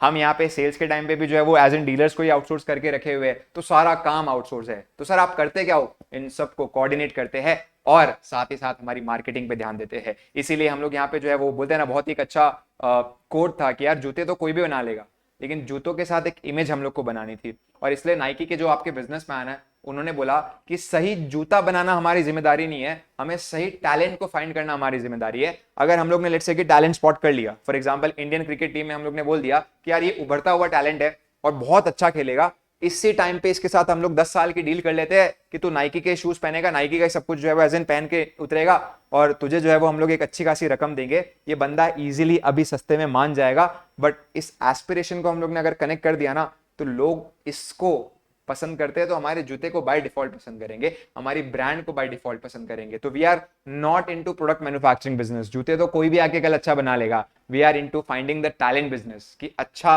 टैलेंट पहले से हम लोग ने अगर फाइंड आउट कर लिया, जैसे जॉर्डन हो गया, तो माइकल जॉर्डन को जब उन्होंने फाइंड आउट किया था, तो उनकी अब सीरीज इस पॉइंट ऑफ टाइम पे निकल चुकी है, पूरे जॉर्डन के अलग अलग जूते आते हैं, बट उन्होंने सही टाइम पे माइकल जॉर्डन को जो है वो पिच किया और बोला आप हमारी ब्रांड को यूज करोगे, will give you a good amount. That is the kind of the business which Nike has created, और उनका वो मेन टास्क है।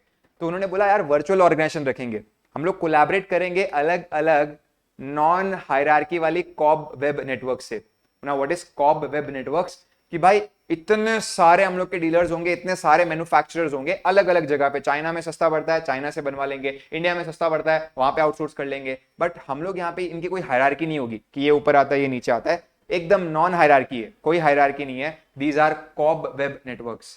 मकड़ी के जाल की तरह जैसे नेटवर्क्स फैलते हैं ना, आप मकड़ी के जाल के देखोगे कि अलग अलग जगह से निकल कर आ रहा है, सेम फॉर्मेट में हमारे भी नेटवर्क अलग अलग जगह पे निकल कर आएंगे। हमारी हेड ऑफिस यूएस में होगी, लेकिन पूरा एकदम फुल यूएस से बाहर भी हम लोग फैले रहेंगे, हर जगह से अपना माल मैन्युफैक्चर हो रहा है, थोड़ा थोड़ा ऐसे हम लोग जो है वो एज एन ऑपरेट करेंगे। ये कहाँ सुटेबल रहता है? एकदम अनसर्टेन इन्वायरमेंट में। क्यों? देखो फैक्ट्री अगर आप खुद की डालोगे माल बनवाने के लिए, और मार्केट अगर लेट्स से क्या कोविड टाइप आ गया, तो आपको पूरी फैक्ट्री जो है वो खाली रखनी पड़ेगी। इधर क्या हो सकता है कि अगर आप जूते बनवा ही नहीं रहे हो, तो उस पॉइंट ऑफ टाइम पे कॉन्ट्रैक्ट बोलोगे एक बार के लिए होल्ड पे है, क्योंकि डिमांड ही नहीं है मार्केट के अंदर। तो जब आउटसोर्स करते हो तो सामने वाला आप पे डिपेंडेंट होता है, रेदर देन आप उसके ऊपर।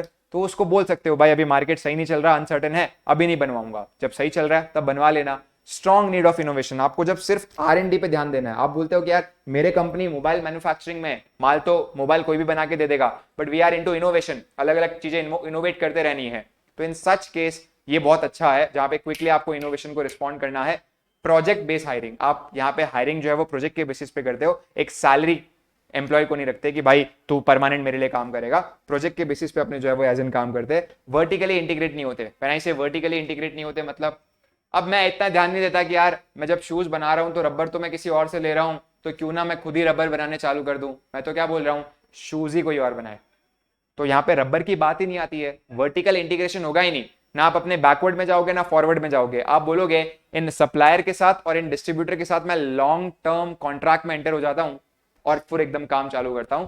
वेल सब एकदम प्रॉपरली मैनेज किया जा सकता है अगर सब कुछ इलेक्ट्रॉनिकली आप मस्त एकदम वेबसाइट पे हैंडल कर रहे हो और बहुत ही सोफिस्टिकेटेड इंफॉर्मेशन सिस्टम रखा है।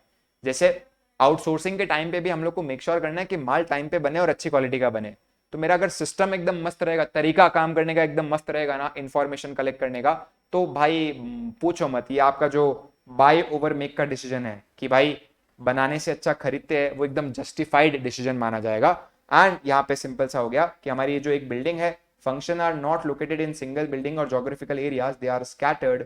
ऑर्गेनाइजेशन मात्र एक ब्रोकर का काम कर रहा है, इन सबको कनेक्ट करने का काम कर रहा है विद द स्मॉल हेडक्वार्टर्स। जैसे एग्जांपल हो गया broker, accounting, designing, supplier, distributor, customer, manufacturer, इन सब को सिर्फ कोऑर्डिनेट कर रहा है। कंपनी अपने डिस्टिंक्टिव कॉम्पिटेंसीज के ऊपर फोकस कर सकता है। जैसे बहुत लोगों के लिए जो उनकी डिस्टिंक्टिव कॉम्पिटेंसीज है वो मार्केटिंग होती है, तो कंपनी सिर्फ मार्केटिंग पे फोकस कर सकता है और बाकी फर्म की जो अच्छी अच्छी क्वालिटीज है उनका फायदा उठा सकता है, while gathering efficiencies from other firms who are concentrating their efforts in the area of their expertise। जैसे मुझे ऐसा लगता है कि चाइना में बहुत सारे छोटे मोटे मैन्युफैक्चरर है जो बहुत मस्त है, तो उनको और अच्छा बनने देता हूं ना, मैं तो मार्केटिंग में अच्छा बनता हूं और इनकी अच्छाई का मैं फायदा उठाता हूं। So that is the case. But वही बात है, जब आप बहुत सारे पार्टनर्स को ऐसे कोऑर्डिनेट करवाओगे तो एक सोर्स ऑफ ट्रबल बन जाएगा। सर माल बन के नहीं हुआ, सर ये सही क्वालिटी का नहीं है, सर यहाँ पे हम लोग का लेबर स्ट्राइक हो गया। जब आप इतने सारे लोगों के ऊपर डिपेंडेंट होंगे तो थोड़ा सा आपके लिए एक ट्रबल हो सकता है। आप अगर अपने मेन की फंक्शन को कॉन्ट्रैक्ट आउट कर दोगे ना तो आप समझ लो खतरे में हो। जैसे लेट्स से कि कोई ऐसी इंडस्ट्री की हम बात करते हैं जिसका प्रोडक्ट की क्वालिटी के ऊपर बहुत बड़ा इंपैक्ट है, बिग की वो उस नाम से रहा है कि भाई प्रोडक्ट की क्वालिटी जो है वो बहुत अच्छी है। आप मेडिकल की बात कर लेते हैं अपने, कि लेट्स से कि हॉस्पिटल की मैं बात करता हूं और मैं क्या करता हूं, मार्केटिंग खुद करता हूं लेकिन डॉक्टर्स की सर्विस आउटसोर्स कर देता हूं।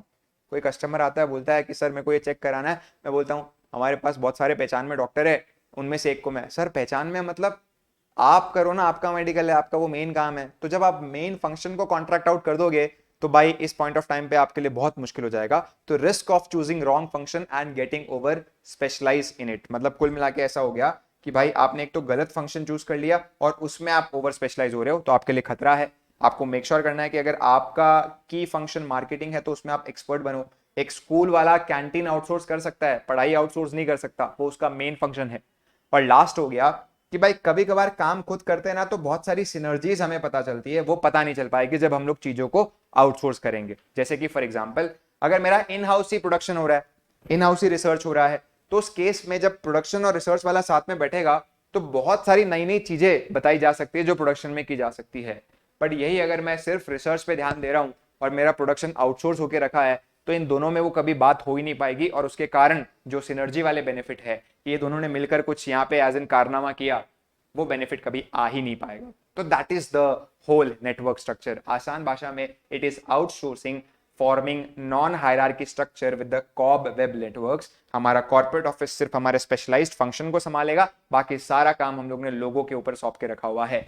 देन आपका सेवेंथ स्ट्रक्चर है which is hourglass structure, जो आज का स्ट्रक्चर है।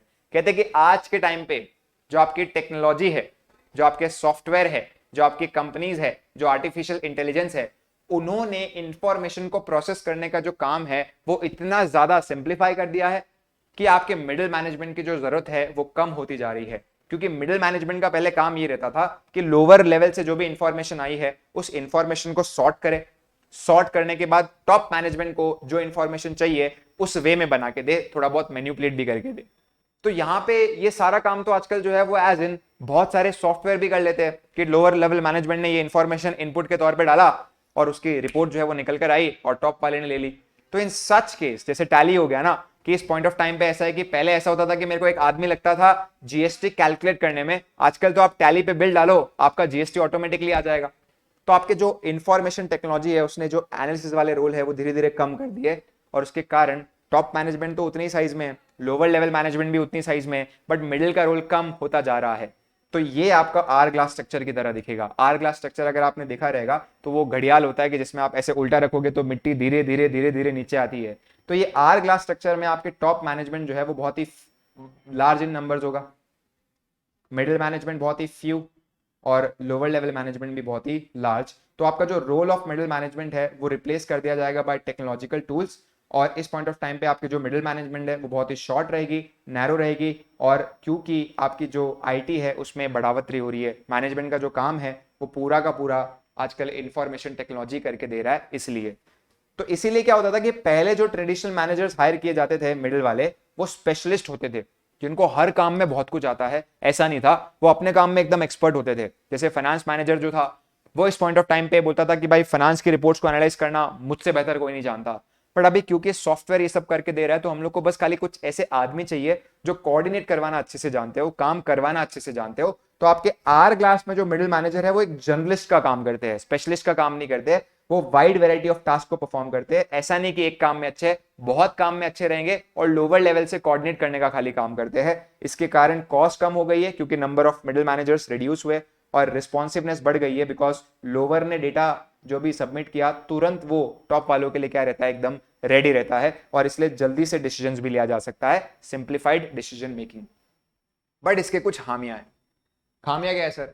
थोड़ा सा आप सोचो ना, यहां पे है लोअर लेवल, ये इंडिविजुअल है, यहां पे टॉप वाला और इधर है मिडिल वाला। मैं इस लोअर लेवल मैनेजर के इमोशंस की बात कर रहा हूं। आदमी जब लोअर लेवल मैनेजर के तौर पे आता था ना तो उसको एक मिडिल मैनेजमेंट की जो पोजीशन है ना वो सपने के तौर पे दिखाई देती थी कि यार मैं अपना खून पसीना जो है वो बहाऊंगा, मेहनत करूंगा और 2 साल में इस मिडिल लेवल मैनेजर की जगह पे आऊंगा। लेकिन अब जो है वो मिडिल लेवल मैनेजर्स की जगह ही क्योंकि बहुत कम हो चुकी है तो आपका टॉप मैनेजमेंट वाला जो है वो तो बहुत ही दूर है। अगर आप टॉप मैनेजमेंट के बैकग्राउंड को चेक करोगे, 15-15 20 साल का एक्सपीरियंस है, मैं ठहरा पहला साल, अब मैं 15 साल किसी पोजीशन के लिए वेट करूं ये जायज बिल्कुल भी नहीं है। तो काम करने का कोई मोटिवेशन ही नहीं है क्योंकि आपके मिडिल मैनेजमेंट की साइज रिड्यूस हो गई है। तो लोअर लेवल मैनेजमेंट के लिए जो प्रमोशनल अपॉर्चुनिटीज है वो बहुत ही कम हो चुकी है और उसके चक्कर में काम में बड़ी मोनोटनी आ चुकी है और अब लग रहा है कि भाई बिल्कुल भी मजा नहीं आ रहा, मोटिवेशन नहीं आ रहा है, सिर्फ इनपुट देने का काम है, ये तो सर इससे अच्छा कोई रोबोट ही बिठा लो। तो वैसा वाला माहौल हो चुका है और इसीलिए ये एक डिसएडवांटेज के तौर पे देखा गया है कि मिडिल लेवल मैनेजमेंट जो बहुत लोगों का सपना हुआ करता था कि आज मैं ज्वाइन किया हूं और 3 साल बाद यहां पे रहूंगा, वो सपना इनका टूट चुका है बिकॉज इनके यहाँ पे जगह जो है वो मिडिल लेवल मैनेजमेंट की बहुत ही कम हो चुकी है and that is the main reason कि ये थोड़ा सा डिसएडवांटेज के तौर पे देखा गया है। बट इसको ओवरकम किया जा सकता है बाय असाइनिंग चैलेंजिंग टास्क। आप लोअर लेवल वाले को ऐसे टास्क भेजो कि तेरे को टॉप में बनना है, ये काम करके दे, तेरे को मैं टॉप बना दूंगा, और एक प्रॉपर रिवॉर्ड सिस्टम रखो ताकि वो बंदा टाइमली खुश होता रहे, कोई और तरीके से हम लोग उसको मोटिवेट करते रहे। That is our glass structure. और आखिरी हमारा स्ट्रक्चर यहाँ पे दोस्तों बच जाता है वो है मैट्रिक्स स्ट्रक्चर। सर ये मैट्रिक्स स्ट्रक्चर क्या है? मैं एग्जाम्पल के थ्रू समझाता हूं। मैंने आपको कहा है पहले 5 वालों के साथ इन तीनों को ही आपको रिलेट नहीं करना है, इनको अलग अलग पढ़ना है ना। व्हाट इज मैट्रिक्स स्ट्रक्चर हम लोग डेलॉयट के एग्जाम्पल के थ्रू पढ़ते हैं, राइट। मैट्रिक्स स्ट्रक्चर जो है वो एक एम्प्लॉय के ऊपर 2 अलग अलग मैनेजर रखता है, एक जिसको हम लोग बोलते हैं प्रोजेक्ट मैनेजर और एक जिसको हम लोग बोलते हैं फंक्शनल मैनेजर। तो ये एक तरीके से कॉम्बिनेशन हो गया of divisional plus functional structure. कैसे वो हम बताते हैं। जैसे डेलॉयट की हम बात करते हैं, डेलॉयट के ना 4 डिपार्टमेंट हम ले लेते हैं, बहुत सारे होंगे। एक हो गया टैक्सेशन और लीगल डिपार्टमेंट, एक हो गया ऑडिट डिपार्टमेंट, एक हो गया रिटर्न फाइलिंग डिपार्टमेंट और एक हो गया अकाउंटिंग डिपार्टमेंट। अब यहां पे ये टैक्सेशन डिपार्टमेंट को लीड करने वाला एक लीडर हो गया, ऑडिट डिपार्टमेंट को लीड करने वाला एक लीडर हो गया, रिटर्न फाइलिंग वाले डिपार्टमेंट को लीड करने वाला एक लीडर हो गया और अकाउंटिंग डिपार्टमेंट को लीड करने वाला एक लीडर हो गया। इनके नीचे 2 एम्प्लॉयज आ रहे हैं, सबको 2-2 एम्प्लॉयज देके रखे हुए, शायद कुछ तुम जैसे नन्हे मुन्ने आर्टिकल्स भी है बट कुछ यहाँ पे 2 एम्प्लॉयज आपको देके रखे हुए। और फिर कंपनी में और दो अलग अलग लोग भी है जिनको हम लोग यहाँ पे नाम देते हैं project manager slash product manager. और इनको ऐसा है कि भाई प्रोजेक्ट हैंडल करने का खूब एक्सपीरियंस रहता है, राइट। अब लेट से कि इस पॉइंट ऑफ टाइम पे हम लोग के सामने L&T आता है और वो बोलता है कि भाई हम लोग बहुत बड़ा प्रोजेक्ट बना रहे हैं पुणे के अंदर, पुणे के अंदर हम लोग बहुत बड़ा प्रोजेक्ट बना रहे हैं और उसके लिए हम लोग को एक टीम चाहिए और आप जल्दी से टीम भेजो। तो यहाँ पे डेलॉयट क्या करता है, इसको बोलता है कि भाई सुन, आप यहाँ पे प्रोजेक्ट मैनेजर हो, राइट, आपके साथ मैं यहाँ पे जो है कुछ एम्प्लॉयज को भेज रहा हूं। एक आपका टैक्सेशन डिपार्टमेंट का एम्प्लॉय होगा, दैट इज एक ये आ गया, एक ये आ गया, एक ये आ गया, एक ये आ गया, ऐसे 4 एम्प्लॉयज आ गए और पांचों की आपकी एक टीम कहलाएगी।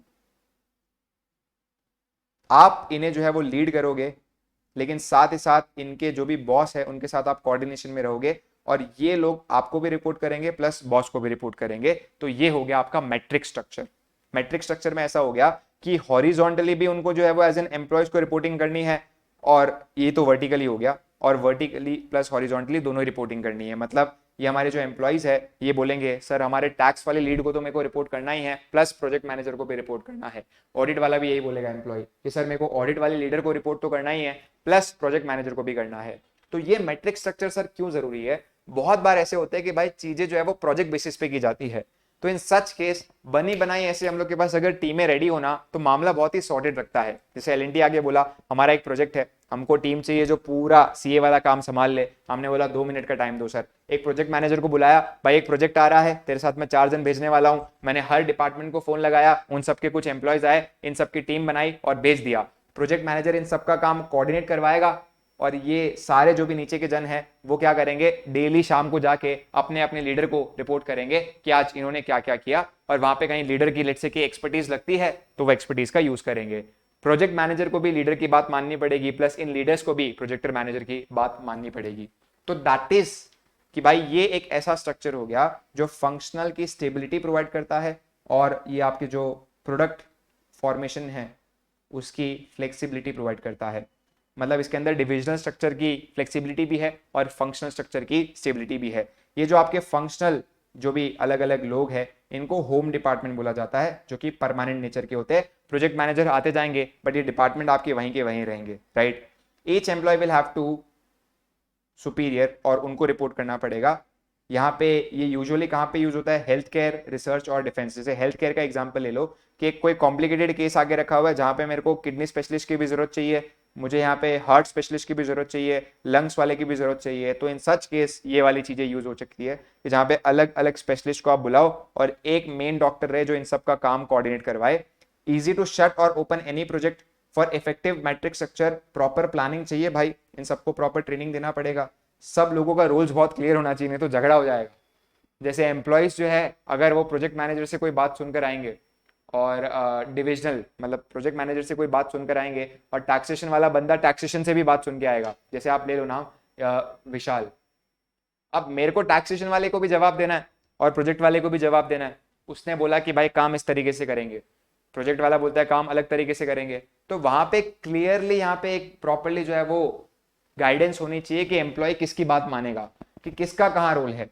जैसे प्रोजेक्ट और क्लाइंट के बीच में कोऑर्डिनेशन का रोल प्रोजेक्ट मैनेजर का है, लेकिन टैक्सेशन में क्या फाइनल डिसीजन होगा वो आपके टैक्सेशन के लीडर का रोल होना चाहिए। तो प्रॉपर एक एक्सीलेंट इंटरनल कम्युनिकेशन भी चाहिए रहेगा बहुत लोगों के बीच में, और आपस में एक दूसरे के ऊपर ट्रस्ट पे दिखाना पड़ेगा। ऐसा एक्सटर्नल एनवायरनमेंट जो कॉन्स्टेंटली चेंज होता रहता है, नए नए प्रोजेक्ट्स आते ही रहते हैं, मार्केट में नए नए बदलाव आते रहते हैं, वहां पे ये बहुत ही यूजफुल है। बट वही बात है कि भाई सबसे बड़ा जो डर है इसमें वो यही है कि it produced conflicts revolving around duties, authority and resources allocation, continuous battle between the product and the functional manager. तो ये झगड़ा चलता रहेगा किन दो के बीच में, प्रोडक्शन और फंक्शनल मैनेजर के बीच में, कि ये एम्प्लॉय जो है वो फंक्शनल मैनेजर की भी सुनेगा, प्रोडक्ट मैनेजर की भी सुनेगा। इसलिए यहाँ पे बोलते हैं कि भाई एक हेनरी फ्यूल का प्रिंसिपल था यूनिटी ऑफ कमांड, वो वायलेट हो रहा है, क्योंकि ये प्रिंसिपल यूनिटी ऑफ कमांड बोलता था कि एक एम्प्लॉयज को कभी भी 2 मैनेजर कमांड ना करे, नहीं तो यहाँ पे इसके लिए बहुत ज्यादा हालत खराब हो जाएगी। इस जगह पे वही हो रहा है। तो ये कॉन्फ्लिक्ट अगर रेड्यूस हो जाए तो ये बेस्ट वे का स्ट्रक्चर है, वरना अगर कॉन्फ्लिक्ट रही ना तो तहस नहस हो जाएगा, क्योंकि बैटल्स चलती रहेगी इनके बीच में। अब मैट्रिक्स के लिए 3 कंडीशन जरूरी है। आइडियाज की जहां पे क्रॉस फर्टिलाइजेशन चाहिए, मतलब एक दूसरे के आइडियाज को हम लोग यहाँ पे यूज कर सके। वहां पे रिसोर्स बहुत ही स्केर्स है, प्लस हम लोग को इन्फॉर्मेशन जो है वो एकदम प्रॉपरली प्रोसेस करना है। तो यहाँ पे आपका ये बहुत एकदम बेस्ट स्ट्रक्चर है। इसको आप किस वे में लेंगे उसकी हम लोग बात करते हैं, राइट। जैसे कि फॉर एग्जाम्पल लेट से कि एप्पल की हम लोग बात कर लेते हैं। एप्पल का एक सॉफ्टवेयर बनाने वाला अलग डिवीजन है और सॉफ्टवेयर डिवीजन के लिए अलग अलग प्रोजेक्ट मैनेजर्स है। साथ ही साथ सॉफ्टवेयर के अंदर जो भी बातें लगती है उसके लिए आपके अलग अलग काम हो गए। अब कोई एक काम लेट्स से कि फॉर एग्जांपल हम लोग बात कर लेते हैं एप्पल के नोट्स की।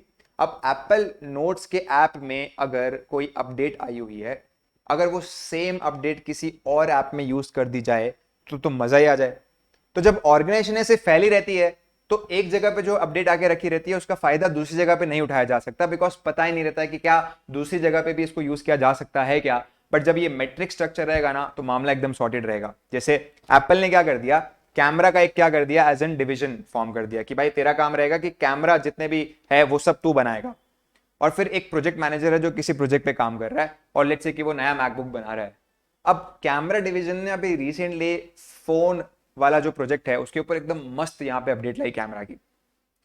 तो यहाँ पे जो दूसरा हम लोग का प्रोजेक्ट है मैकबुक वाला, उसके ऊपर जो कैमरा आपका लगता है ये नया वाला लग सकता है क्या, वो क्रॉस फर्टिलाइज्ड होगा, यूज हो सकता है, मतलब एक डिलिबरेट डिस्कशन तो हो जाएगा।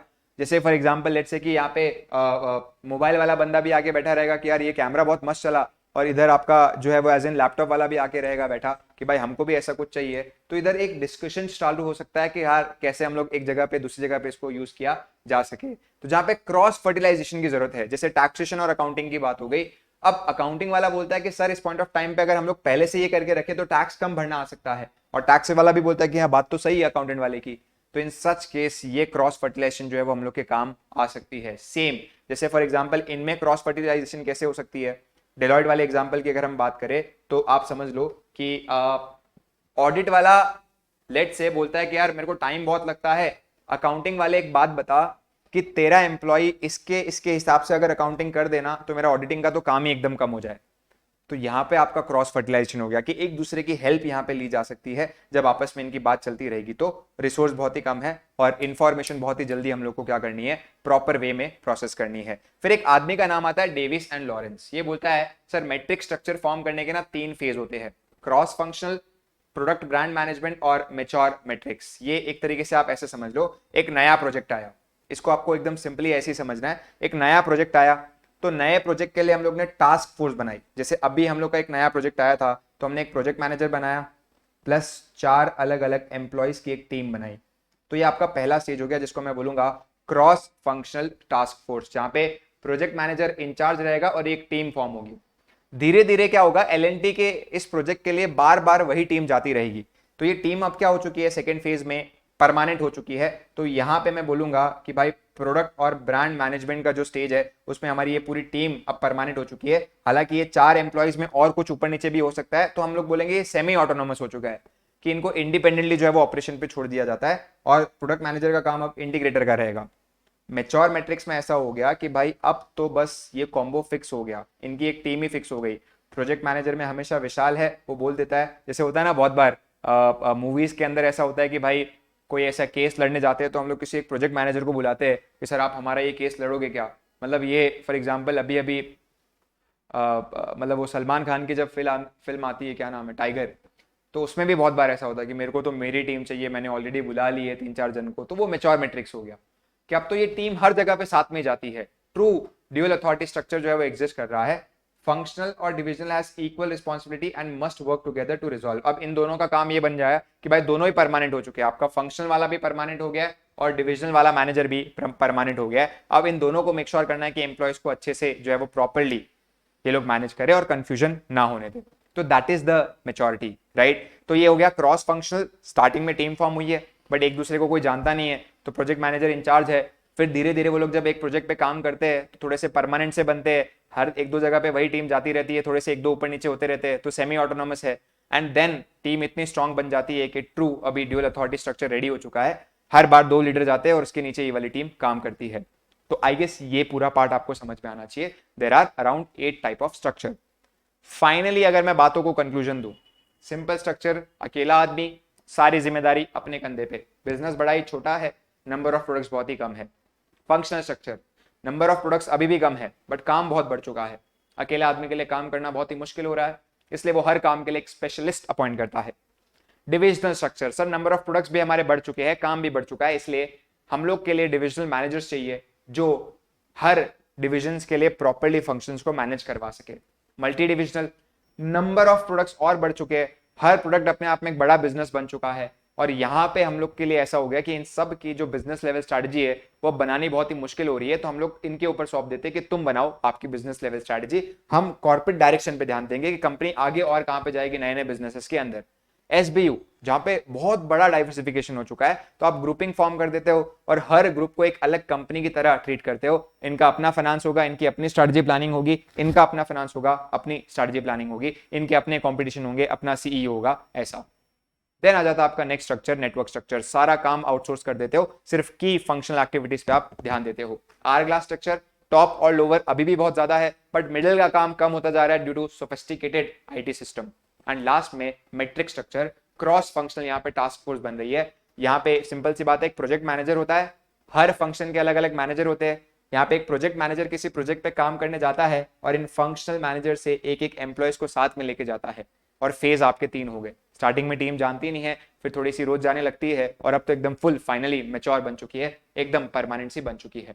अब सर आपने बोला था कि एप्पल का आप एग्जाम्पल लास्ट में बताओगे, बिकॉज HUL का तो मैंने ऑलरेडी आपके साथ डिस्कस कर लिया। HUL का अगर आप देखोगे ना तो देखो आज के टाइम पे जो फाइनेंसिंग है, जो रेवेन्यू है, वो भी डिवीजन वाइज ही होती है।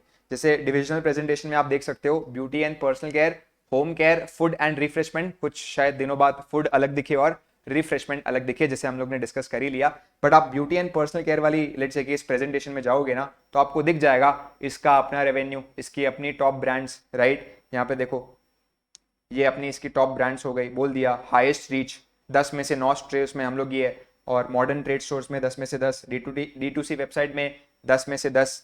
उसके बाद अगर आप देखोगे तो थोड़ा सा यहाँ पे एक एक चीज़ों का एनालाइज दे दिया कि भाई कैसे अलग अलग इनकी स्ट्रैटेजीज है, कैसे अलग अलग जगह पे हम ऑपरेट कर रहे हैं, राइट। फाइनेंसिंग की बात इनको आपको सेगमेंट वाली रिपोर्टिंग में मिल जाएगी कि भाई कैसे इनका जो फाइनेंस है वो अलग अलग वे में हैंडल होता है, राइट। मतलब किसके कितने रेवेन्यूज है, क्या sales and all. How Apple is organise for innovation. देखो भाई क्या हो रहा था, थोड़ा सा मैं ब्रॉडली बता देता हूँ, कुछ 2-3 बातें मैं इसकी बताऊंगा, बाकी के लिए आपको अलग के कॉन्सेप्ट और थोड़े समझने पड़ेंगे।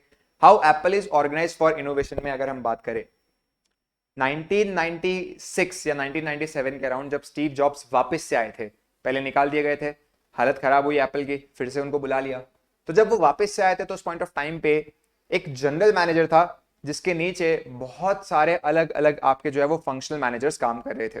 सर ये तो डिविजनल स्ट्रक्चर की तरह हो गया, यस। एक डिविजनल मैनेजर हो गया जिसके नीचे बहुत सारे आपके क्या कर रहे हैं, फंक्शनल मैनेजर काम कर रहे हैं। अब ये फंक्शनल मैनेजर किस तरीके से थे, एक फंक्शन हो गया जो सॉफ्टवेयर के बारे में ध्यान देगा, दूसरा जो हार्डवेयर के बारे में ध्यान देगा, तीसरा जो क्लाउड सर्विसेज के बारे में ध्यान देगा।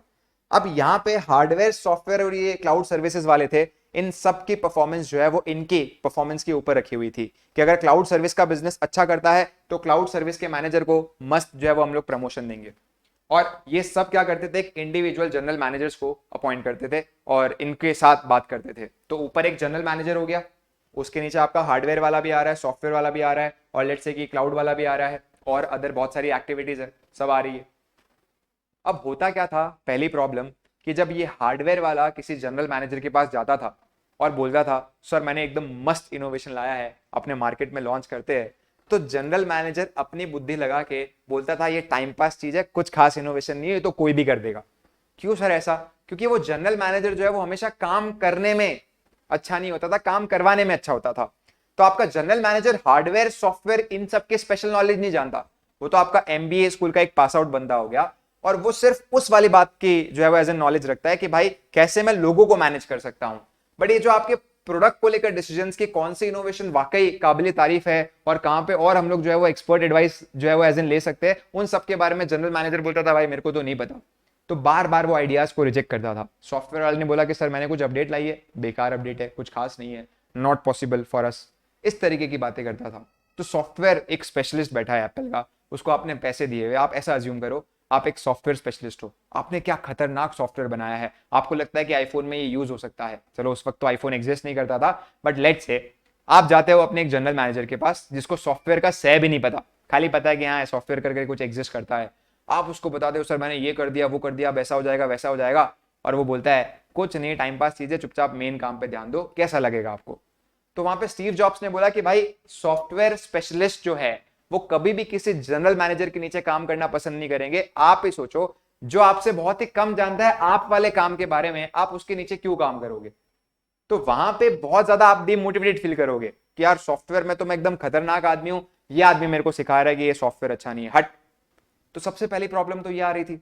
और दूसरी प्रॉब्लम ये थी कि आपने यहां पे क्या करके रखा था, हर डिविजन्स के लिए डिविजनल मैनेजर्स फॉर्म करके रखे थे। तो लेट्स से कि आपका जो लैपटॉप डिवीजन है वो अलग है, आईपॉड डिवीजन अलग है, तो इन दोनों के बीच में कभी कोलैबोरेशन एग्जिस्ट ही नहीं करती थी। जो टेक्नोलॉजी को लेकर कोलैबोरेशन हो सकती है वो एग्जिस्ट ही नहीं करती थी। आज आप एप्पल को देखो, ये 1996 के डिसीजंस के बाद का इंपैक्ट है। आज मैकबुक और आपका जो टैब है वो कितना ज्यादा कोलैबोरेटेड है। आप यहाँ पे इस पॉइंट ऑफ टाइम पे कितना स्मूथली जो है वो एयर ड्रॉप हर जगह पे यूज कर सकते हो, आप कितना स्मूथली जो है वो यहाँ से वहां पे स्क्रीन शेयरिंग कर सकते हो, कितना स्मूथली आप अपने टैब के ऊपर लैपटॉप की तरह ऑपरेट कर सकते हो, आप खाली ऐसे टेक करो आपका फाइल ट्रांसफर हो जाएगा। इट इज बिकॉज इनके बीच में खतरनाक शेयरिंग हो रही है। आज मोबाइल फोन वाला कोई अपडेट लाता है तो वो तुरंत सबको बताता है कि भाई कंपनी में ऐसी अपडेट आई है, कोई अपने प्रोडक्ट के लिए भी बनवाना चाहता है तो हमसे आके बात करे। तो इस तरीके की जो डिविजनल मैनेजर की जो कोलैबोरेशन है वो तभी निकल कर आ सकती है। मोबाइल डिवीजन, फोन डिवीजन एक ही हो गया, मोबाइल डिवीजन, लैपटॉप डिवीजन, इन सब के बीच में वो कोलैबोरेशन तभी निकल कर आ सकती है जब इनका प्रॉफिट एक दूसरे की परफॉर्मेंस की बेसिस पे जज किया जाए, जब इनके जो रेवेन्यूज है, इनका जो सैलरी है, वो एक दूसरे की परफॉर्मेंस पे जज किया जाए। तो वहां पे स्टीव जॉब्स ने बोला कि भाई पूरे कंपनी के जितने भी मैनेजर्स है, सबसे पहले तो जनरल मैनेजर्स को निकालो। उसने साफ बोल दिया कि एक आदमी को टेक्निकल स्किल्स देना बहुत डिफिकल्ट है, मैनेज कराना तो हम लोग सिखा देंगे उसको अगर वो टेक्निकली एक्सपर्ट रहेगा तो रैदर देन कि भाई एक जनरल के बीच में, एक जनरल मैनेजर के नीचे कोई एक्सपर्ट काम करे, हम चाहते हैं कि एक्सपर्ट के नीचे कोई एक्सपर्ट काम करे, तब जाके वो बंदा मोटिवेटेड रहेगा। फिर ये जो मेन आपका एक्सपर्ट का लीडर है उसको हम सिखा देंगे कि भाई किस तरीके से चीजों को मैनेज करनी है। एंड सेकेंडली पूरे कंपनी को एक सिंगल प्रॉफिट एंड लॉस पे डाल दिया। तो ये थोड़ा सा बात आ जाता है कि भाई 1997 में इन्होंने जो है वो ऑर्गेनाइज किया था, आज के टाइम पे जो इनोवेट करती है। जब स्टीव जॉब्स अराइज हुए तो कन्वेंशनल स्ट्रक्चर था, कंपनी की साइज और स्कोप के हिसाब से अलग अलग बिजनेस यूनिट्स में वो डिवाइडेड था, हर एक डिविजन की अपनी पीएनएल रिस्पॉन्सिबिलिटी है। जैसे जनरल मैनेजर जो है वो मैकिनटॉश वाला प्रोडक्ट्स जो है वो चला रहे थे, इंफॉर्मेशन अप्लायंस डिवीजन हो गया, सर्वर का डिवीजन हो गया, डिसेंट्रलाइज्ड यूनिट्स की बात कर लिया। जैसे जॉब आए सबसे पहले उन्होंने क्या किया, जनरल मैनेजर्स को हायर किया।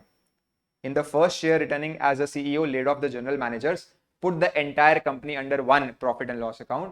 और उसके बाद उसने क्या कर दिया, फंक्शनल डिपार्टमेंट्स को कंबाइन कर दिया, जैसे आज ये दिखते हैं, हार्डवेयर, सॉफ्टवेयर, मार्केटिंग। हालांकि काम थोड़े और बढ़ गए बट डिविजनल मैनेजर बिल्कुल भी एग्जिस्ट नहीं करते। तो एप्पल एक ऐसा हो गया जो अपने साइज के हिसाब से होना तो डिविजनल चाहिए, बट क्योंकि उन्हें इनोवेट करना है तो आज के टाइम पे वो एक फंक्शनल की तरह ऑपरेट करते हैं।